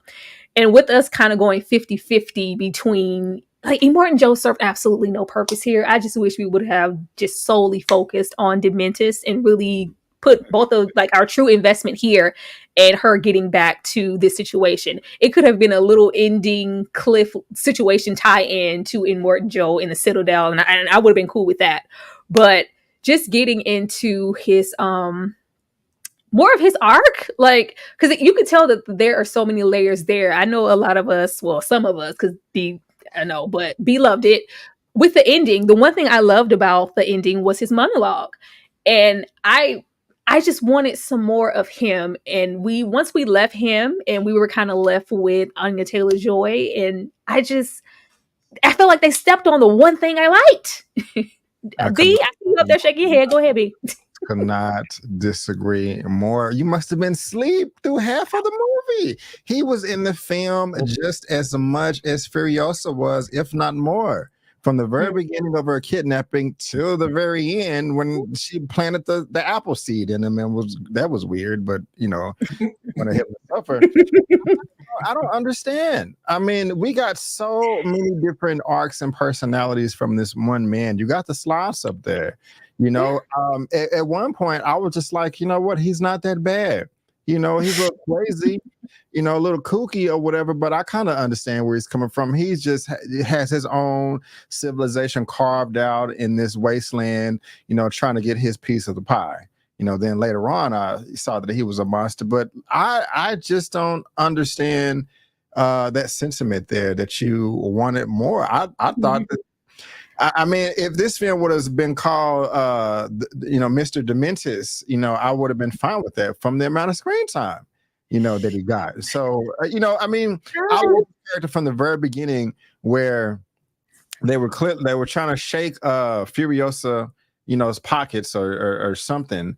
And he was being like, okay, we're not gonna treat her that way. What I'm saying, let's be civilized. Okay, this is a young girl. I was like, okay, not that bad. But then like later on, he was cuckoo for Cocoa Puffs. So I don't know. I think I got, I hear people complain about villains often in films and TV series, like, oh, they gave so much attention to the protagonist, not the antagonist. I just feel like we got more than we bargained for. So I don't know. From the moment of them transitioning from, okay, well, we're kidnapping her and keeping her with hopes of her leading us to the green place. From the time that she wasn't going to speak and we weren't leading her to the green place, I needed more momentum as to why he was keeping her around and taking care of her. Now, we are made to understand clearly, they have the little bear there as a little remnants of a family that he may have had and lost. And he sees her, little D, my daughter, or some type of depiction of that. But I wanted some, and that's a good thing to want some more of someone. But I think if we would have focused more just on him and not incorporating Immortan Joe, I would have been absolutely okay with that. I liked him here. I thought this is one of Chris Hemsworth's better roles. I thought he did great here. He was all right, Oh, sorry. Go ahead, D. Polly, D. I was afraid of him. Mm-hmm. That nose was whack, man. It looked terrible in some scenes. I was like, is this Wizard of Oz, like hand-me-down nose? Good in some scenes. I didn't like nothing. On point on some scenes. I liked at least some stuff. No, you didn't enjoy his before I bring it back to D. You didn't enjoy his performance even a little bit. No, I'm actually just pulling legs here. It actually was really good. I said give me a villain origin story of him. Just him. Don't call it Mad Max. Just I think it would have been some brilliant stuff. Yeah. So yeah. D. Yeah. I have to say, I wasn't really sure what to make of Dementis at first. I'm a little annoyed. I don't know what constitutes a plot hole or not, or if we have to kind of create conveniences or contrivances for the story to move along, because I feel like if a character makes a sacrifice for you to get away and then you disobey that and then run towards the character and get captured, thus undermining the sacrifice that the character has just made for you to do, that already kind of took me out. The whole thing with Furiosa and her mom, and I was like, okay, we're just going to that made absolute sense to me. That was logically sound. So after that, that part aside, I do think that Lord, I was about to say Christopher Columbus. I do think that Chris's performance was definitely one of the highlights. There were times where I think the comedic tone threw me because this film was obviously taking itself seriously. But for the most part, I did take it. I do think for the most part it worked. And like you said, and I don't know if they were going for a Thanos, Gamora type situation where it's just like, yes, I'm evil, but... And I do think that had we leaned a little bit more, not that we have to, again, we don't have to dot every I and cross every T, but definitely getting a little more as far as their dynamic, even with, moments, like you said, that really brought some things home, like the monologue at the end. But and I just think, I do think that Immortan Joe just felt like he was there to tie it back into Fury Road, because there was no real reason for him to be here. And I feel like if you're going in the same way that they briefly hinted or briefly showed the wives at the end, they could have done the same thing with Immortan Joe. It's kind of the same thing. It's kind of the same thing with Jaws, where it's like the less you see, the impact is still there. The more you show, it's like just in small doses. Yeah, I think that I second that. If the situation with the Citadel was executed better, I would feel differently, but I don't. And I thought it was lackluster and it was a waste of time. And I could have just dealt with Furiosa getting her vengeance on the Dementis and moved on from there. I would have been okay with that. Polly, anything else on Dementis? On Dementis, no. Nothing. I mean, no, I'm good. Again, it's not even my favorite, Mad Max villain, but he was good. It was, not at all. Not at all. He was good. Thank you, Dane C, for the $2 super chat. Latino Slat is also busting caps on the panel. Yeah, we pop. This is a busting caps S panel. Definitely. Thank you so much, Dane C. I knew we were going to bust caps, but I just love it. Back to what I was saying about pretty much the inclusion of, I put the not so Immortan Joe, because it's this. Okay, kudos to let me take this back here to the stunt double. Don't laugh, D. I don't want you to laugh yet. Don't do that. Kudos to the stunt double who came back to do this role due to the passing of the Immortan Joe. There's, costuming. The original Immortan Joe acted through all of that. I will say that there's a reason for a stunt double or body double or whatever to be that, and a reason for an actor to be an actor. He was here. It just felt like this Immortan Joe was a shell of his former self. I just didn't get into it that much. I really didn't at all appreciate us including more of the supporting characters, the one-off characters from Fury Road. Like, hey, remember this person? This is what they were doing. It didn't do anything for me. The inclusion of his additional son, that didn't do anything for me. This was just inclusion from George Miller that just felt like, I don't think Dementis is enough to encapsulate, as that big, great villain. So let me include Immortan Joe. Also, you get 2 times the villain. And I think it was a disadvantage to both of them. Either you should have picked one, or it shouldn't have been this. Brandon? Yeah, of course, I disagree. I thought that connects everything to the 2015 film, Fury Road. So I thought it was brilliant. He did not get that much screen time as Dementis, and I did appreciate that, because we've never seen Dementis before, so he should get the more screen time in Immortan Joe. I was like, oh, I remember this guy. He's very distinct with the way he looks. I was not aware of the passing. I thought this was the same person, so thank you for that bit of information. But seeing Dementis and Immortan Joe going back and forth, I'm like, okay, neither one of these people are good. They're both evil.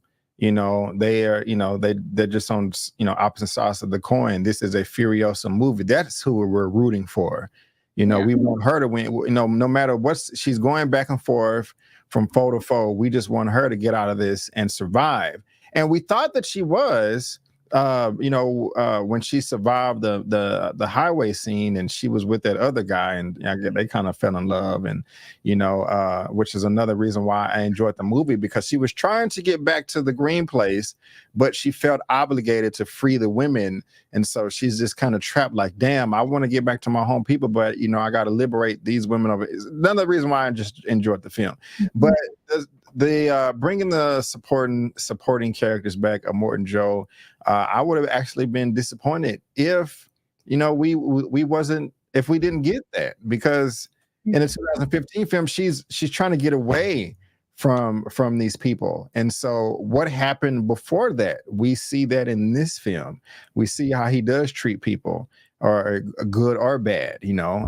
He's he has people living in these little sand tunnels and barely gives them drinks of water, and they're so I felt it was necessary to explain why Furiosa was trying to get away in Fury Road. So I mean, I don't see how the film could have worked without him.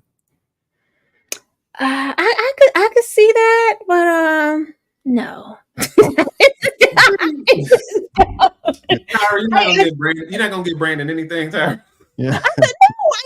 I thought it was so poor. Like, if you're gonna bring him back, even in the way that we have Dementis roll up and just strong-arm Joe for Gastown, like I expected more fight, more rebuttal, more retaliation. Like, I thought that it was going to be so epic, and we were going to intertwine that with Furiosa, doing what she needs to do, trying to get back to the Green Place. It was like, no, it happened. And then when we actually do have the moment of, all right, it's wartime, we montage and just like gloss. We see nothing. This was the first Fury Road film, or Fury Road Mad Max saga film, where I thought the chase, it was so, the desert looked small. Like, it was so underwhelming. I didn't care for any of it. I have a question, and I have a point to where I agree with you. Yes. The point to where I agree with you is in my review for this Furiosa, I gave it a 9 out of 10. My two things that stopped it from being perfect was the chapter breaks, and also the third act where they did rush through the 40-day war. I was like, what the hell? This is what the film is building up to, and you just montage through? That is ridiculous. That pissed me off. So I do agree with you there. But my question is, be honest now, I'm gonna call you out. Do you really have this disdain for Immortan Joe in this movie because you really didn't like him, or because it's a different actor and not the same person? I didn't like him. It's really both. I didn't like him. If this actor had came and had done, he wasn't given anything to work with to really live in this role. I can't be mad at him. He did what he needed to do. He put I was going to say he put that shit on. He put the armor on.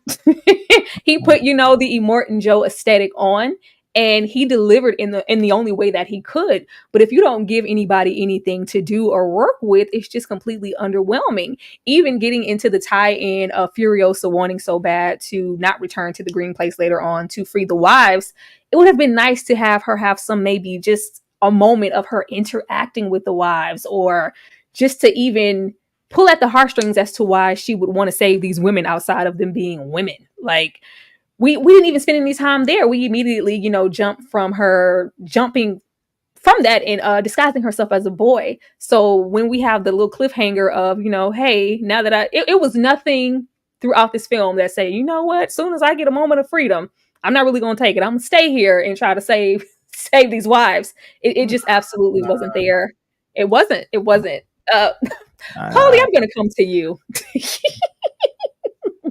Paulie. Please don't. Why gotta come to you, Paulie? What's up? Yeah, give me something. Like, did you love the Immortan Joe here? Was he great? Was he everything you ever thought he would be? No, not at all. Boring, man. I gotta tell you also too, she was such a prize to him, right? With the big trade. I'm doing spoilers, guys. Okay. Of course, all the time. This is that channel. So we're gonna do some spoilers here. There's an agreement. Hemsworth's character gets, what does he get? Bullet Town or gasoline? One of those castles, right? And in return, Morton gets young Furiosa and this and that. Prized because Furiosa is a full-grown, untouched, that whole thing. So this is huge to Immortan Joe. Okay. So huge plot hole, which I thought was just freaking lazy as F. Homeboy's son goes after her, which was, real creepy and like, what the F? But it's like, all right. What's that? I said it was very random. Very random. but she evades, and then she's hiding under a pipe. And we Nothing. nothing. And then Martin Joe's like, la la la la la, like, oh, never acknowledges her being missing or looks for. We never. Dude, we just I get was like, that was just horrible. And then she stays. Here she could slip out. I'm gone. I'm going back to the land of the the weird green people, with didgeridoos and all that stuff. And then she stays and becomes a gearhead. She stays for a horrible life and hangs out with the war boys. I was like, what? That did not make sense. Furiosa, the young Furiosa, who was just 10-year-old, very headstrong and very survival, like they almost escaped with her mom. She would have left. She would have taken off. That was a real big plot hole for me. It was once again, Polly. That's why I wanted a tie-in to those women. So maybe she felt like the wives, like maybe I have an allegiance here. They've helped me through this trying time. I have a connection to want to stay here or save them. They never made that connection, right? Because that first night, they put her in with the other wives, and Big Boy comes after her. Like, give her a couple days, let some time go by. So I just thought that was a terrible plot hole. Okay.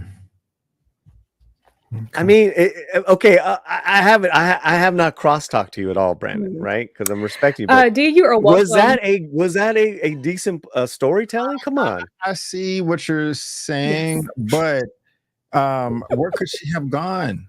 I think that she was smart enough to pretend that she was a male so that she can learn as much as she could so that she could escape later. I mean, she did try to leave.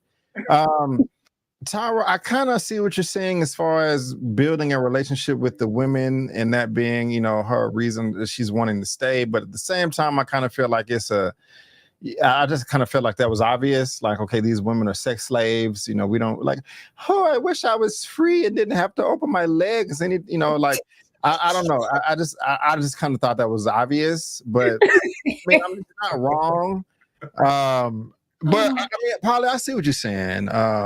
I mean, I'm not trying to be a hater. It just, what her story idea is great. Let her bond with the young wives. And it's like, okay, now she has agency. Her agency at that time was, I'm going home. I'm getting the F out of here. I just evaded Big Boy. Let me slip on down this pipe. I thought at that moment she was going to be trying to run away and get recaptured. Right. And then it'll be like, I've tried. I thought we were going to actually get a montage of her trying to run away multiple times to where she just like, you know what? And then a Morden would have just been scouring his lair, like just turning stuff upside down, and then have the son lie. There was none of that. I just really wanted them to acknowledge the fact that she disappeared. Even that was so weird. That sent me that no one acknowledged it. And Dee, I'm about to come to you to elaborate on how you felt about Immortan Joe or just her transition. But I put Y here because I didn't like it. Got cartoonish for me at some point. These are the only images that I could really collect. There were so many, but these were the things that I was like, what the hell is this? The War Boys are, like they were pretty much my second or so favorite thing about Fury Road. Like I love them and what they stood for and just the arc. The first time, and I hated the fact that this was the first War Boy that we see in the introduction and the idiotic. This was bad. This was bad, and I hated this. I thought it took away from the seriousness that we got with these characters in the first film, and just this was horrible. But D, anything you want to have on this, or just the plot of Furiosa staying and her just going off the grid and nobody's saying anything about it?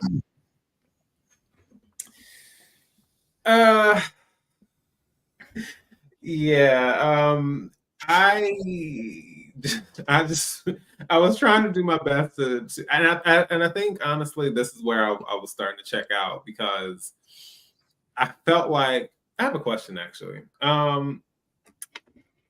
If I'm not mistaken, one of Joe's sons is the son we also see in Fury Road, the one who threw up and crying over his little brother. Yes. This is not meant to sound shady at all, but I'm like, since this takes place before that film, is he supposed to look the way he does in Furiosa? He looks very different. Did you notice that, or was that just? No, he did. I noticed it. I just tried. And when they included the older brother for no reason in that back and forth, the bickering that was also comical that I hated, I checked out. Okay, I was just curious. I was Yeah. kind of like, okay, this is supposed to be taking place before that film. I don't think he should look. Okay, I'm just gonna get over that one because I don't want to make it sound like I'm making a certain statement body wise, but it's just it did throw me time wise. But yeah, as far as I think the issue is for me, like, I don't understand how any of that really did much. I understand what they were trying to do with it, but I don't get how it really developed Furiosa at all, and it goes against her goal in the end. And then, well, what's funny is you sent me that message on Instagram where you were like, "What is this?" And I was just like a mess. Like, I don't understand. And again, and there comes that whole tonal issue again. Yes. Mad Max, even whether people love it or hate it, it had a very grounded, very serious, in-your-face tone. And there were times where they were quirky, like with the dude on the guitar, and they have moments where they're being silly, but it was very, it packed a real punch. And my frustration with moments like that is that it really took away. Now, what I do know about, I don't know the name of the character, but I do know that the little person, I know that's based on someone who, was bullied and there was this went viral and all that. And so he was included in the film as a result of that, but which I'm not mad at, but not knowing any of that or not thinking about any of that at the time. There were just a lot of distracting moments. They did. Characters, and it just threw me. I understand that because she has other obligations. Anya Taylor-Joy, I guess, couldn't shave her head, but it was given the wig. The wig. Really. Yeah, that was like just this became a weird like helmet. Bad fro, man. Like no, it's like right. It's like wait, what's going on? I love Anya Taylor-Joy. I love her with a passion, and that's supposed to be for. Do we have to call her for everything? Was there nobody else available? The teeny Furiosa. Now look here. Oh, really quick, can you go back to that one slide before? Oh, go ahead. So you bring up a good point, like with the little dude, whatever. A lot of these just bad characters, distracting characters. The chick with the face, that's Elsa Pataski, I believe. That's Hemsworth's wife. Yeah, she played 2 roles in the film. Yeah. So I mean, like, maybe that's where the money went. They're just like, you want to do another role? Okay, let's write some more garbage for this film. I mean, her role, she became super boss because she had to do she had to kill 3 other dudes just so they could survive. It's like, all right, whoever wins. And the guy that was about to win, like, basically won, but then she pulls like a smart one on him, and her face is all grilled by then. That was all right, but I'm like, what is this? What am I watching? I didn't care. I did not care. Yeah, all of this, the wig, the look of the war boys, even though the white on them, it was just all off. I didn't like it. They looked cheap. Something happened. Something happened. Back to Anya Taylor. I put teeny Furiosa. I just wish they would have got someone else. And I love Anya Taylor-Joy, but I do not believe this was the role for her. I would have preferred to see someone else. For the weight she's supposed to carry here, mentally, physically, emotionally, just period, mostly physically, she was so teeny. Just the visual of her standing over Dementis, or it just I hated it. Okay, I gotta stop saying that. Of course, she went from being a bargaining chip to hiding out as a boy. The transition was underexplained and not believable. Yes, once we got to this, and I know, with good writing, we don't really have to over explain anything, but the transition into her hiding out and eventually kind of coming out and being just the woman, like the fact that nobody ever made the connection to, hey, could this maybe be the little girl that we thought we lost and never mentioned again, that we bargained for and gave whole gas town and all these other things. Like, a lot was giving up, to get her, and she is one of the few women or young girls who's supposed to be pure and untouched and from the green place, and somebody who could maybe potentially give Joe a son without a defect. You would think she would be earth-shattering important to where he would knock down walls to search for her. We didn't get that. So when we transition here into her being, even just her disguise as a boy, she still looked extremely feminine. She looked extremely feminine, just her face, the bone structure.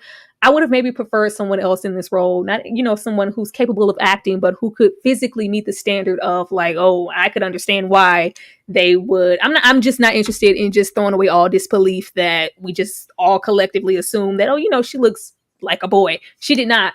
She looked like a woman through and through. And I kept waiting for the moment for somebody to go, hey, like, or somebody to connect it, and there be this big, like, oh my God, or there was no repercussion for her running away and hiding out and getting to the point where she was, in charge of the oil rig or any of that. Like, there was nothing. I thought it was going to be this big explosion of, oh my God. And Immortan Joe was going to have some type. It was like, no, he instantly accepted that she was Furiosa, and that was it. B, please explain this, because you love this. I thought the transition was seamless. I could barely tell. Yeah. When she was hiding under that pipe and her hair was on the tree or the mountain, and it showed it grow. I was like, oh, okay, I like this right here. Yeah, come on back. Yeah, come on. Let's see your face. Why are you doing this, B? I'm being honest with you. I did enjoy Anya Taylor-Joy in The Queen's Gambit, and I enjoyed her in this as much or even more. I thought she knocked this out the park. I said it earlier, when she was either quiet or she was given verbal lines, she sold it for me. You do make a good point as far as the War Boys and Immortus Joe not looking for her, or an explosion going off, like, hey, what happened to this little girl? But at the same time, Tyra, these are idiots. These are morons. These are men that would jump from the cliff into a blaze of a fireball, just because of their loyalty.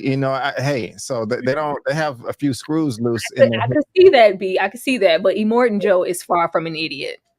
I'm talking about the War Boys. Immortan Joe, I won't say is an idiot, but the War Boys, they got some screws loose. If you ask me. But for you just to say, you feel how you feel, but for you just to say, I wish somebody else, they could have got somebody else.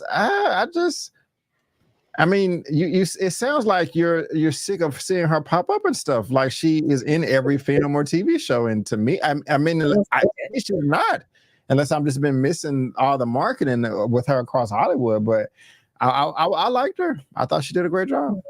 So Tyra, I think what Brandon is wanting to know is, there even in its smallest increment, even the tiniest iota, is any of this coming from a place of just genuine hater? Is it just like on Anya? Yes, I think that's the undercurrent I'm getting here. I love Anya. I love her as I think she's a phenomenal actress. I can't wait to see what she does next. I love her. I didn't love her here. I didn't think she fit this role at all. I just thought I would ask. But no, I love her. I loved her. But even when I saw, her in the trailer or just the choice, I was like, huh, that's a choice. But I'll wait to see her performance and what they do with the role and executing it. It just was her acting. Her acting is always, this just wasn't the role for her, in my opinion. It wasn't. But you like Charlize Theron in the role? She was amazing. Okay. Perfect. Just perfect casting. Not this. Okay. You bring up a couple good points here, right? Because I'm pretty good at disbelief, like whether it's a little dude or a little girl taking down a big dude in a fight. If it's fun, I don't care. I'm not, But if you're making men look like idiots or whatever, and I'm not talking about this film, I'm just talking about in general. I don't like. For the sake of the female character, I think that's I didn't get that here. I do love Anya. Yes. The problem is that you're recasting it, and we have Charlize in our head because she was incredible in Fury Road. So I get it, but who would you cast? Out there,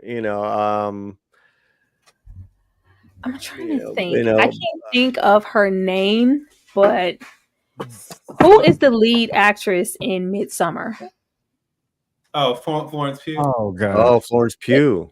I could see Florence. And she's an Pugh. Aussie. Yes, she is. Yes, she is. Ooh, that is a fantastic idea. I can't think. Yeah, of I don't think of Anya as an athletic. That was also another problem with these models in Fury Road that I had. I was like, but I get it. Okay, they're getting out of their shell. But yeah, Anya would have just been, in reality, man, what am I saying, dude? This is a silly movie. This is the least of my worries. Sure, Florence Pugh would have been great, but this movie sucked. Stop it. Paulie keeps. I'm convinced also. Hey, I'm convinced Brandon saw a different film, by the way. Man. This was the one. This was the one, Paulie, and we have to accept that he loved it. I'm happy he loved it. I wish I could have that same shared experience. Dane C, thank you so God. Thank you so much for the $2 super chat. Brandon and Paulie are going Mad Max on the panel. This is not a Mad Max film. This is not a Mad Max film. I'm good. I agree. It wasn't marketed that way either, in my opinion. But okay, so. Mad Max Saga. Come on, it was marketed that as name out. a Furiosa movie, and I feel that's what we got. It was that it's just in the Mad Max world, So something about this just gave me like semi-franchise cash grab. It's not. It wasn't trying to be a Mad Max film. Brandon, you haven't seen The Road Warrior, okay? This is a rip. This is a direct George Miller. I'm going to rip off from my own film, The Road Warrior. I agree with you guys. This is not a Mad Max. That's why I was upset at the end of this film when I saw it. That's why. And anyways, sorry.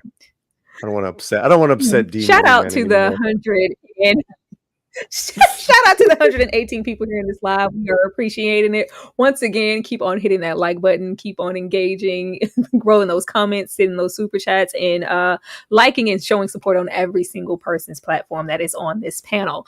D, how did you feel about Anya in this role? So what this gave me, because I didn't think anything of it. Sometimes people are cast and you don't think anything of it. Like when Emma Watson was cast for Beauty and the Beast, so I was like, oh, Hermione, everybody makes sense. So, and the same thing, I've seen other examples of that, but then you actually watch and it's like, I wasn't really paying attention. So same thing with Tomb Raider. We go from Angelina Jolie to Alicia Vikander, and it's like watching Tomb Raider, I was just like, I feel like I'm watching like a teenager play dress up as Laura Croft. Like, I'll take two. At the end with the guns, I was like, no. Is that any good, that film? It's not horrible, but to me, it's not Laura Croft. It's not Tomb Raider to me. And I understand they were trying to do some kind of origin story.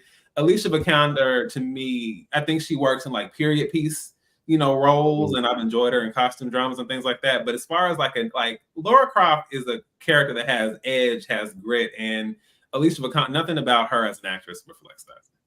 So for me, it's just a disjointed kind of film. Not bad. I don't think you'll be upset if you watch it, but it's just like you can't watch Angelina Jolie and then watch her in that. And just like you can't watch Charlize and then come here and watch Anya. You just can't. And it was one of those things where when it came down to it, it was like, oh, I can maybe think, okay, I can see. And then when we watched it, I was like, okay, so now I'm seeing the flaws here. Now, personally, I could have seen someone like Jodie Comer or Mackenzie Davis as this character. I think it would have been too good, two other solid options for the role. And like I said, you can be, and it doesn't take away from someone's acting ability because you can be the best actor ever. But it still doesn't mean this is the role that you necessarily need to play. And I just think there were better actresses that could have, sold it and kind of, sunk, kind of slipped into this character in a way that felt a lot more connected to the portrayal we got from Charlize. I did think that after a while. I was like, I understand where you're going for, but it's not hitting for me. Paula, you're about to say something? No, man. Like, why am I going to keep fan casting? I mean, it's like my head's going to explode with this movie.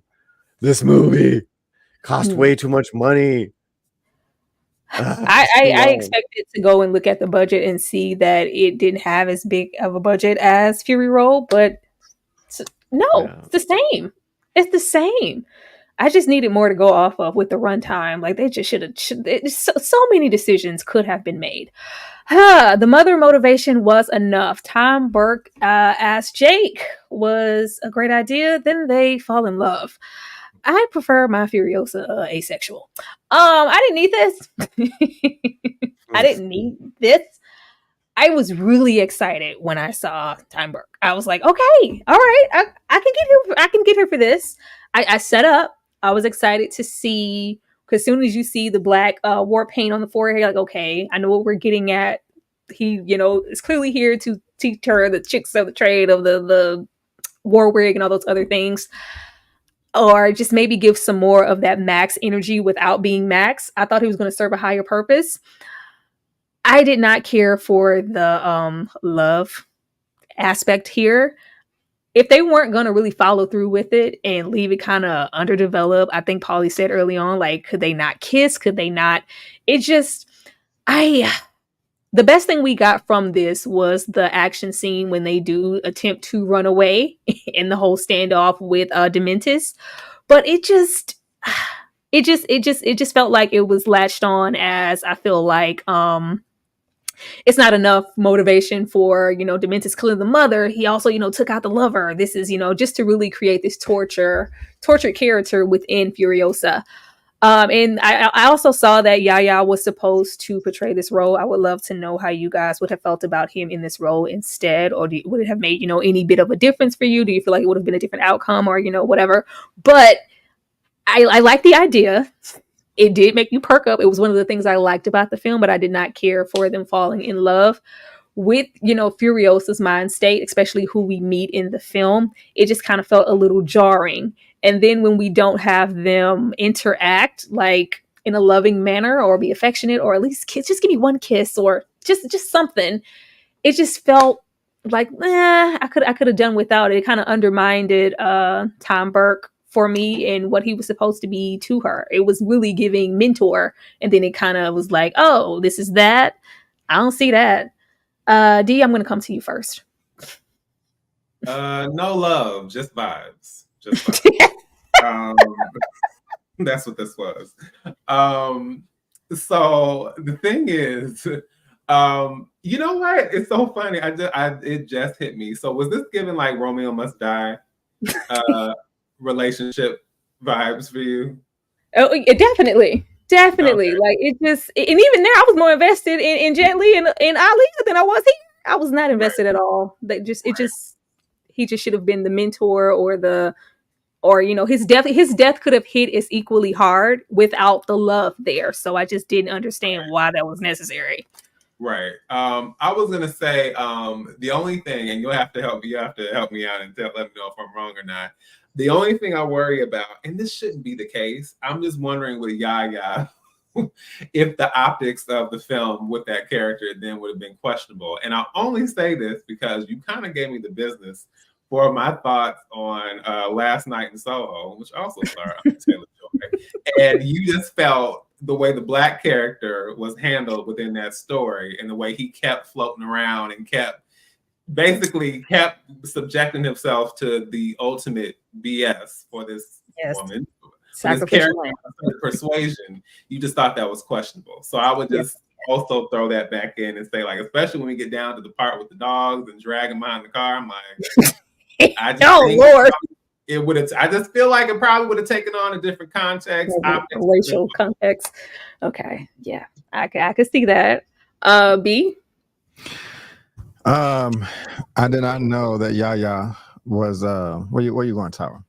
I know I did not know that Yaya was up for this role, but I'm glad. He had it be. It was just something with the production. I don't know if it had something to do with just COVID or just think something conflicted with him pursuing the role for it, but he officially had the role and was supposed to be in the movie. I'm glad Tom Burke was a last minute replacement. I'm glad that it didn't work out because that would have been jarring as hell to me. Not even a race thing. Well, I mean, I'm not gonna lie, that would have been weird for me. I'm just being honest, but they don't even look like they would be attracted to each other. Even, it just been like, what? It looks like they would have he would have been like a brother sister type of relationship, and so if I would have seen getting romantic, I probably would have threw up in my popcorn bucket. Oh my God. Who is this actor? What's his name? Yahya Abdul-Mateen II. Yeah. Now, so I agree. I'm glad that it didn't work out with Yahya.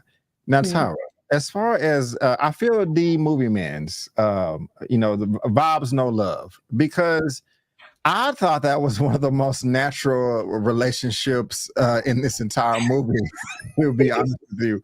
And guys, have y'all ever been attracted to somebody and you wanted to jump on the opportunity, but you knew it would not have been in your best interest to do so because it could ruin the relationship? That is why they didn't kiss in this film. Because to me, the way I saw it is, it wasn't rushed or forced or shoehorned in. They fell in love or vibes after that 15-minute action scene. They were the only two that survived. It was just them. Furiosa was going to go back to the she put the gun to his head and was like, pull the truck over. I'm going to take over the car, the truck, and go back to the green people or the green place or the green ladies. And I've been wanting to get away for this whole time. I now have a chance. I'm sorry, bro, but I'm out. At that point in time, to me, she realized, wait a minute, I'm out here by myself in this wasteland. This guy right here is my only chance for survival. He's good. He's not a creep. I would have a better chance of surviving if we stick together. And that's exactly what they did. And when they tried to go meet Dementis at his whatever establishment he had, where they pretty much killed everybody. She felt remorseful for leaving, and them saving each other's lives, fighting for their lives in that scene was just a nail in the coffin. Just like, man, I F with this dude, I F with this chick. You know what I'm saying? We need to stay together, ride or die. You know what I'm saying? It was just natural. I'm glad that they didn't kiss. It's just, I mean, they were attracted to each other, but couldn't help it. The image you have on the top left right there, that is the perfect visual representation of the relationship. It out of the park, as far as I'm concerned. Like, I would have been disappointed if they showed them smash something like that. So I enjoyed it. We did not see his character in Fury Road, so it made sense for him to die here. I mean, yeah, they were kind of like the Speed movie with Keanu Reeves and Sandra Bullock.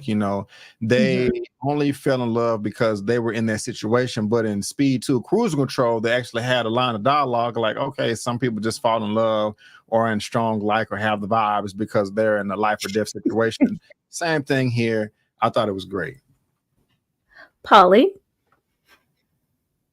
Yes. Yes. Yes. How can I help? How do you feel about the romance? You know, how were you here for it? Did you care? Did you care when they got separated? When they didn't make it out and live their best life? When he was killed and dragged? Their Mhm. love? Something, Paul. What'd you think? Yeah, like I said, I think this is the only chapter that I was kind of invested in. I thought the relationship was interesting, Mhm. and I liked so interesting enough for me that when they were in Pearl, I was like, oh wow, this is good. That was actually the best in Pearl, action sequence for me. Yes, it was. Um, it was, in the escape, that was all very satisfying. And of course, they don't escape, but I thought that was really good. Um, yeah, I mean, again, I'm gonna beat a dead horse here. This is Mad Max. What the F? That's Max. Yeah. That's Max. Yeah.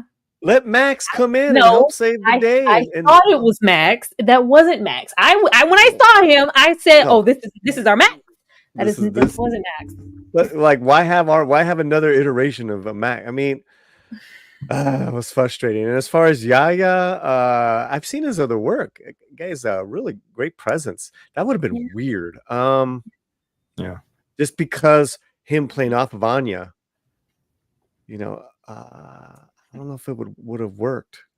I don't know if it would have worked. Well, what do I know? What do I know? He's a good actor. Would have been interesting. I mean, just as far, but you yeah. I love how defeated you are. Probably like, Well, because it's like, all right, it's like, okay, Mike, what are we trying to do? Are we trying to insert like a brother in there? that's what I To thought. I insert, thought he would be the Max. Maybe I thought it would be more of a mentor, and she's really losing that presence of something she connected to. I just feel like they could have had what they had without the romantic aspect. It lost me when they did that. Brandon is gonna make Tyra pop a blood vessel. He is, Dane. He is trying so hard to make me pop a vessel up there. They didn't Thank you have so much, sex. Dave, for the That's $2 what super makes chat. great. But yeah, I don't know, man. I don't know. Oh man. This was again, that was like whether or not they should have kissed or not. It's the least, it's the least troubles of this film, man. This film was hot garbage, guys. Do not see this film. How about that? How about that? Go see The Road Warrior. You know what? People in my chat, the Slantinos have asked, make Brandon go and see the other Mad Max films and then come on to the Latino Slant. So why don't we just do that and have the panel? We'll do that. Sadly, I know B will see the 3 of those films and his opinion is not going to change on Furiosa. He's still going to no, not to change Furiosa, but to talk about those films after. Yeah. Because D Movie Man's seen them all right now, but at this point. Yes, but also it would be nice to revisit given how it's got shadowed. So actually, I'd be down for that. Let's do that. I really didn't care for that wasteful, that little cameo, that little shot. I was like, why y'all put that there? we didn't need that. There's a brief moment. I'm like, is that Max up there? They added so many like continuity questions when they had that little visual of Max just lurking over as the situation with Furiosa. I was like, what? I was like, okay, how old is Max? What that even, that's not a question. Just with the Fury Road, there's always been a question of, well, shouldn't Max be such and such old? But we have to disconnect that. But even in this element, Max will be a little older. I didn't like the cameo and the questions that were brought up with it, and I thought it was just really like, I thought it was trash. I didn't like it. Losing the arm, that whole scene with her losing the arm, and because I think that's another thing that a lot of people were waiting on. Like, well, when does she lose her arm? I didn't mind it. I wanted to see it. I wanted to see it. I wanted to see her, struggling, or her really, detaching it. Or I wanted a little gore. I wanted some carnage. I'm sorry. I did want to see it. Or just to really get into the length she was going through to escape. I did think that was, good. I did not care for the montage of her making the appendage to, use as an arm. That was just kind of, it was rushed. I didn't care for that, but I did really want to see the impact of her her, you know, losing her arm in that way. I wish we could have saw it. Briefly, B, how did you feel about the cameo, and how did you feel about the scene of her losing her arm? Her losing the arm was cool. I don't remember if there was a scene in the movie at all about how she built it or who built it. No, I just don't remember. Working on it. Yeah, I mean it was cool. The Max cameo. I don't know what you're talking about. Or There's a brief moment where we have I couldn't find the exact clip of it, but it's pretty much the same stance. He's, you know, the car's there, and it was. Well, that's not the clip, right? This is not the clip. This is from Fury Road, but it was the exact same shot. The shot is actually from Road Warrior. Okay. Okay, the POV. Yeah. Right, and because help me out, chat. Syfax. That shot, I believe, was from Road Warrior, and he's eating out of a can, looking over, because he's on a high plateau, looking down as Anya is walking back all busted up, back to Citadel. And then there's this quick just quick cameo. And it's just over his back like this. This is the beginning of Fury Road, though. Yeah. Which you have up here. Yes. So, you know, it immediately, I went into my Mad Max timeline. I'm like, wait a minute. Okay, this is Road Warrior time. So Furiosa is a young Furiosa. So then they would meet up later in Fury Road 10 years later. That might make sense. And yeah, my people are saying yes, Mad Max too. He's watching eating dog food in Mad Max. So yeah, he's eating out of a dog can. Okay. D. So yeah, this, and I guess maybe you can provide an explanation for it. It kind of reminds me how with X-Men Origins, you know, I'm good for a reference, but it reminds me in the trailer for X-Men Origins Wolverine, they have a shot of young Aurora / Storm, and then later in the film you don't see it because I guess the filmmakers realize, you mean to tell me Storm wouldn't all of a sudden doesn't remember this tall guy with metal claws busting in through her tribe with a bunch of other mutants? So they figured they kind of painted themselves into a corner with that, and it didn't make sense.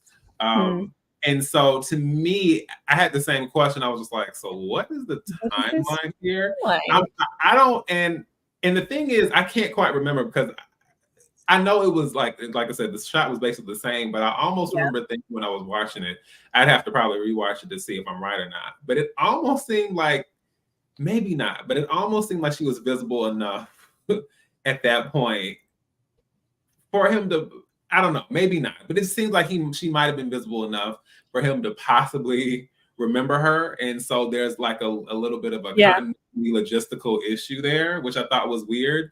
And if that's not, okay, let's just say hypothetically, he wouldn't remember her. It's just like, then that means you're just throwing something just to have a, hey, look. Remember that? It was a hey, look. Yeah, and then you do that. Sometimes I listen. I'm a sucker for an Easter egg here and there, but sometimes it's literally done for the sake of fan service. And I know that's a word that gets used a lot, but sometimes it's like, just have some restraint, leave it to a reference or two, you know, tie in how you want. But this is when I realized they were going OD because I'm like, this doesn't even make sense. It's like if you do a story about a prequel or a prequel to The Wizard of Oz, and it's just like, oh look, there's a rusted piece of metal. Oh look, there's a cornfield. Oh my gosh, there's a zoo with lions type. Like, we don't need to point towards everything that's going to happen in the future. So that to me was kind of goofy.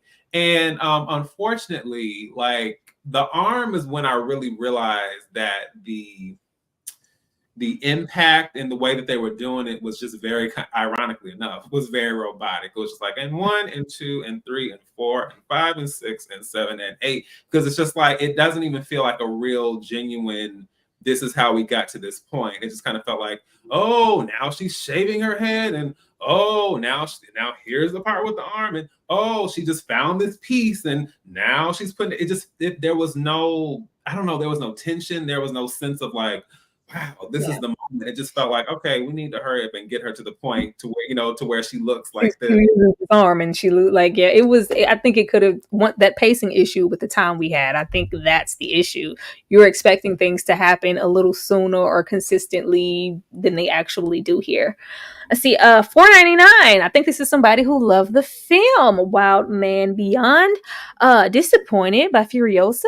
Check out this new Mad Max fan film called Hope and Glory. I've heard about this fan film. I'm definitely going to check it out. I'm definitely going to Yeah, check it out. I just got the link up, so I'm like, okay, I'll give it a watch. It can't be no. any worse than Furiosa. B, I thought you had a supporter. No, he just trying to like, if y'all ain't like that, go watch the fan film. I really thought B had a supporter. Thank you so much, Rod Thunderheart, for the $10 super chat. Let's see. Hail Polly. Polly, Hail. go ahead with this. Go ahead. Hail Polly. See-through plug. A Spanish teacher who can become invisible, but when aroused, it happens uncontrollably. She is shocked to see new gym teacher is blind, but can see her. Find at Friesen Press. Okay, so what he's talking about, if you want to put me really quickly, is his wonderful book that I have that he sent me. It's called See Through Love, and it's actually really good. And as you can see, my bookmark, I'm almost done. And yes, the main female character, she's got this power to where when she she gets too excited, she goes invisible. And it's like a cool invisible girl meets espionage, romance. So Rod Thunderheart, independently wrote this book. So thank you for the $10, my brother. There you go. Thank you. Oh, I didn't know he was gonna be doing no promotional events. You should have told me. Well, no, I know, no, but thank you, brother. Thank you, brother. In our for the book. Yeah, I still owe him a review. So I'm that's coming up, Rod. That's coming up on the book. Yeah, I'm gonna review the book after I finish reading it. I'm gonna review it and have him on. Absolutely. That's good. Yeah, we gotta support. Most definitely. Just closing it out and getting to the ending, becoming the infamous Furiosa, war, revenge, and planting a seed. As I stated, I really like Dementis' monologue in the end. I really didn't like how everything came together in the end. Everything just didn't gel together cohesively. Trying to think what I liked outside of even just the full-on transformation of her turning into Furiosa. I would have loved to not be distracted by that wig, but I was trying. It was there and it was in my face. I was a little disjointed with the ending, with her, going back for the women in the green place. As I stated, I would have hoped that, because from the Furiosa we met until that very moment, it was just like, I'm out here open and free. I have a car. I'm going back to the green place. Or just, even trying even harder to go back to the green place. But from my understanding, the arm that was severed, that's what had the map on it for her to get home anyway, correct? So I wanted a little bit more with that. But the tree, or just the multiple endings of what maybe could have happened with Dementis, and then we get the infinite situation with the tree going out of the stomach and planting the seed. That was a choice. that was a choice. But outside of Dementis' overall monologue and the connection that he was trying to have with Furiosa, I was hoping that prior to that very moment, I kept waiting for this is the moment where he's going to recognize her. It never came up, but that's okay. Brandon, how did you feel about the ending of this film? That was my only really complaint is that they could have drawn it out more. It did seem a bit rushed. I mean, the monologue was cool, and I do like that we did get the multiple perspectives of what could have happened to Dementis. Because at first I was a little bummed out, like, wait a minute, you just shot him?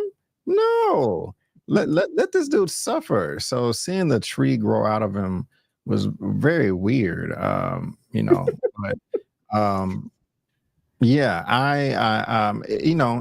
they could have drawn it out a little bit more. I do feel like the third act was rushed in some aspects. D? Yeah, I think just by the time we got to the end, it was definitely given like, okay, we gotta hurry up and tie this into the Fury Road. Let's go, let's go, let's go, wrap it up, wrap it up. And I guess I guess you could argue it. I'll give it is that the death, if that is indeed what we're supposed to walk away with, I did like kind of the multiple, like some say it was this, some say it was this, like when it comes to folklore and stories that get passed along, I did like that. And let's just say hypothetically it is the tree, then I guess I'll give it that it's an original death. And It very, very much so. I'm never going to forget that ever in my life. Right. Polly? You're muted, Polly. Yes. Any any positives for the ending? How did you feel about it? We don't need another Furiosa. We don't need to know her origin story. Jesus. Sorry, guys. I tried. Entertainment here. Listen, it goes back to what I said earlier. Horrible storytelling. You rush, when you have to rush through stuff, that just tells you there's no cohesive story. And then, and you like you said, the 40-day war or the end, that one-on-one with them, with homeboy, with nose guy and Furiosa Hemsworth. Yeah, that was actually really good, but I'm like, I had to wait over 2 hours for this. It was. Cut the fat, man. Miller was just too much Miller. Too much Miller. That's unfortunate. Yeah, but it really was. Closing it off here before we get out of here. I would love to hear you guys' perspective on just the future of the franchise. I know for myself, I think everybody would love for, Mad Max and Mel Gibson to collide once again. I would be here for that. I think that would be legendary. I would love to get more perspective on these villains. I walked away from this film like, oh, damn, I really wish we had, a prequel Immortan Joe Demented situation. I would be here for that. I would love to know their backstory, or how did we get here? Because they're so tortured, or just how even Immortan Joe rose to power to even rule and have dominion over the Citadel. Like I would be here for that if they really just wanted to expand and milk this universe for all it's worth.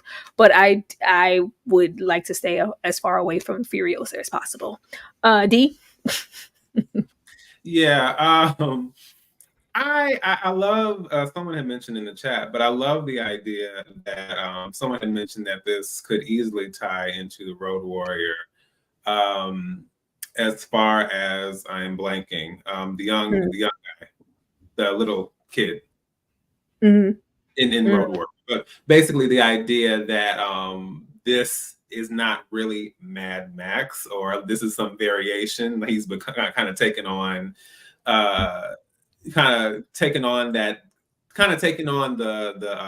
the moniker of that, possibly, and that he's following in his footsteps, and that the real Mad Max is still out there.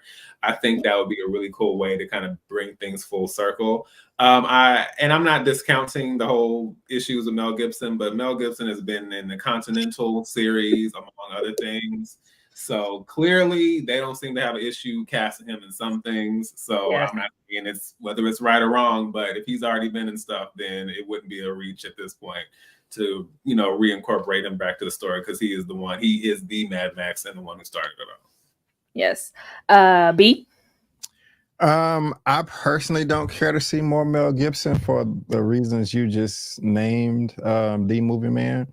I did see the Continental, and he did a great job. I'm not gonna say that he's not talented, but I wouldn't vote for it personally. But as far as just the whole franchise of Saga, I do want to see more. I do agree with you, Tyra. I would like to see more of Dementis, more of Immortus Joe. I would like to see even another prequel before Furiosa of the Green Place, because that is one criticism that you had that I do agree with. At the very beginning, we could have got more of the mother, and why it was so important to that area, and how they became so organized and ducked off from everybody else, so hidden. You know, Yeah. that would be very, very interesting. So I don't think we will get more sequels because this is doing crappy at the box office. Nobody wanted to see this. Unfortunately, it's only at 69 million worldwide, and that's awful. So we may not get any more unless they just literally chop the budget in half, maybe even more than that.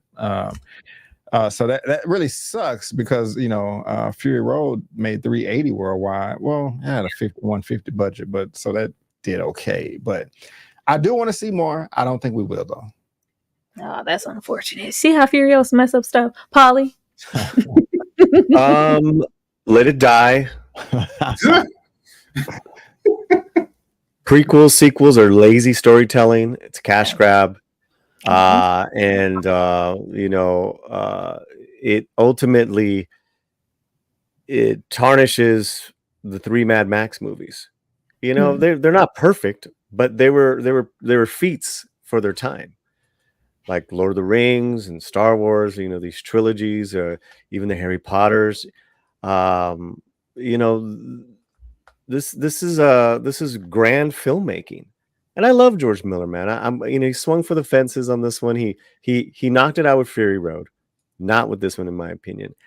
And but listen, it's gonna die because, like what Brandon said, it's not making any money. And at the end of the day, these studios, you got to open up the ledger. What did it make? Okay, well, even if it made some money, Fury Road was you got to remember, Fury Road was also a huge Academy success, award season success.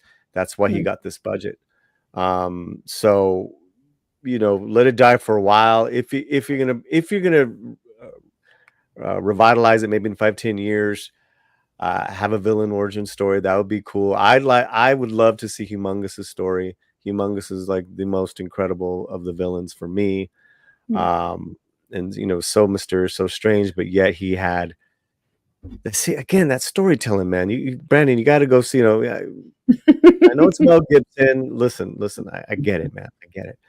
But go see Road Warrior, and you see how they dealt with backstory, and the subtext is everything. So it's Miller storytelling was on point, and so yeah, I that's what I would say, and I don't want to see any more Mad Max. Any more wannabe Max.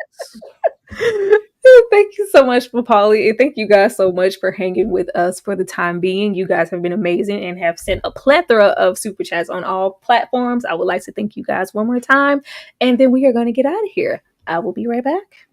Percocet, Miley Percocet, Percocet, Miley Percocet, rep the set, gotta rep the set, chase a chick, never chase a chick, no mask on, mask on,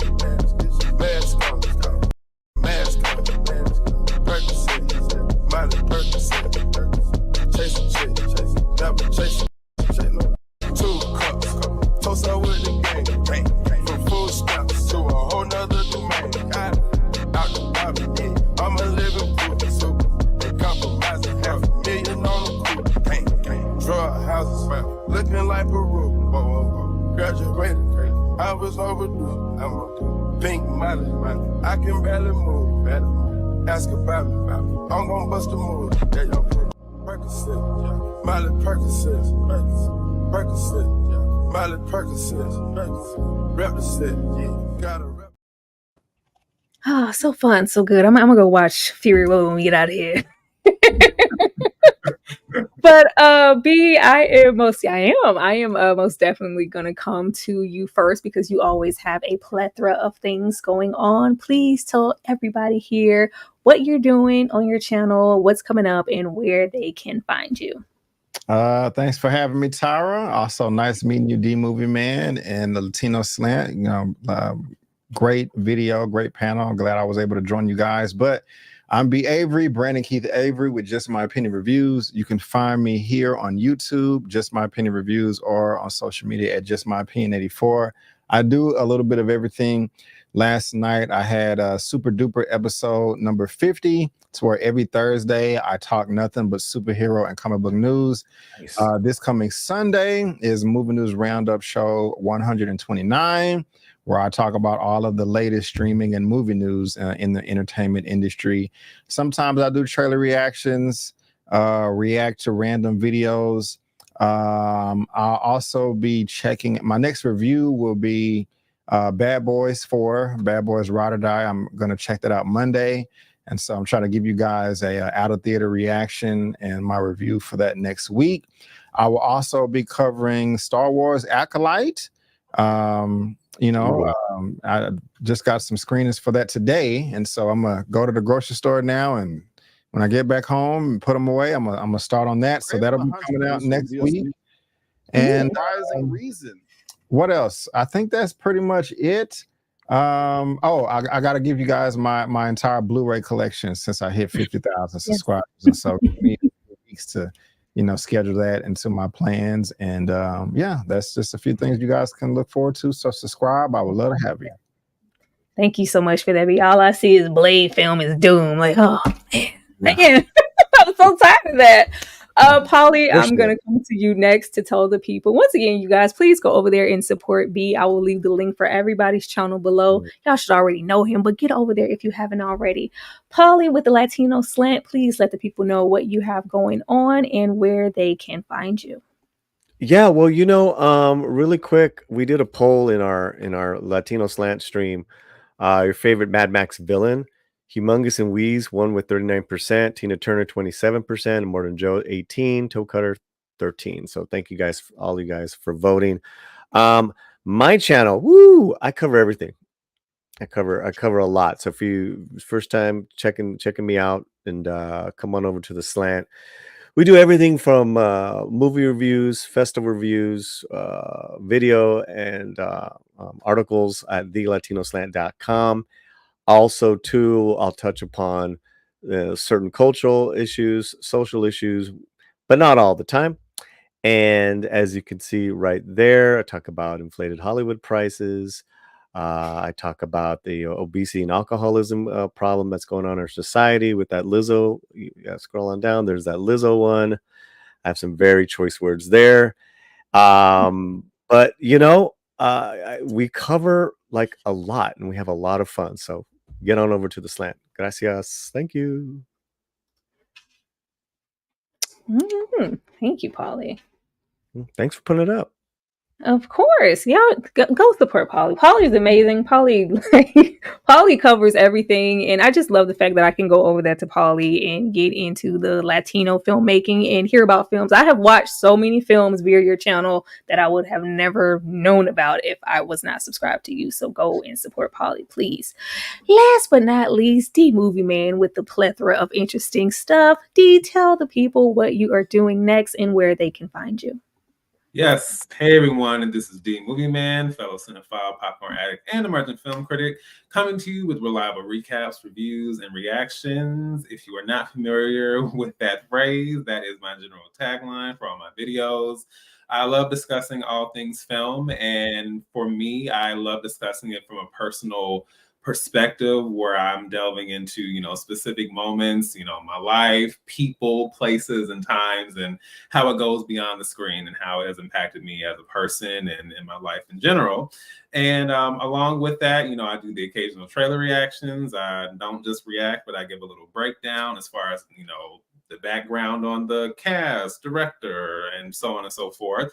I also do the occasional recap series involving series like Bridgerton, The Gilded Age, any show you can think of. But I am somewhat choosy about those. But yes, please feel free to check me out. I recently started a series called Take 6, where because I am quite the blabbermouth and my videos can run the gambit as far as length, I figured I would challenge myself to, kind of summarize and bring all my thoughts together in 6 minutes. I've started that. I also had the opportunity to cross off something on my bucket list, which is seeing the Sundance Film Festival in person, visiting. That was an awesome experience. I have 2 videos. Hold on, something. I was like, was it my ear? Nah, I think it was something. Something went mute on your end. He's still muted. I don't know what happened. Check your setting. Actually, it's not your muted. I think something disconnected because his mute sign is not on there. Can you see? Yeah, it's not. I don't see it on. Check your setting, but you're. You got now? There you go. Yes. Okay, I don't know what that was about. What did you do? But yeah, last thing I think I was saying was I had the opportunity to take a little trip down south, visit the Atlanta Film Festival for the first time as accredited press.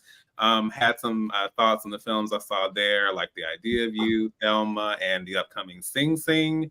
And last but not least, I shared my thoughts on the upcoming film Wicked that I'm very excited for, having seen the musical on the stage, as well as my thoughts on the very questionable season of Bridgerton that has just premiered. So yes, please feel free to support. Please feel free to check me out. I am just very thankful to be on this journey. I'm thankful for all the people. And I am thankful to Tyra for being the plug, for introducing me to some people on this platform. It means a lot, and this journey would definitely not be the same without these people like Tyra and the community in general. So yes. Oh, thank you, Dee. Thank you. I'm gonna keep mine short, y'all. Y'all already know. Y'all gonna see me when y'all see me. I'm gonna be where I'm at. Every Tuesday, maybe more so Wednesday this week, with the turnout that we had this Wednesday for Interview with the Vampire, we meet in 2 other beautiful ladies. I'll have a guest, another guest for that for next week. But I go live every Tuesday or Wednesday to discuss Interview with a Vampire at 6 p.m. CST time. So be on the lookout for that. I have reviews coming up for the Book of Eli, and I also have a review coming up for Ray. So be looking for that, because it's going to be a hot mess, especially Ray, because it's going to be very, very, very interesting. So be on the lookout for all of those things. And we appreciate you guys so much for supporting us in this almost 3-hour live. I did not know that it would go on for this long. And I just appreciate you guys for hanging in there this entire time. Anything else, fellas, before we get out of here? Have a great weekend, everybody. Yes, absolutely. We will definitely see you next time if all these lovely men agree to come back one day. We'll be nice next time, B. I promise. I promise. Good night, everybody.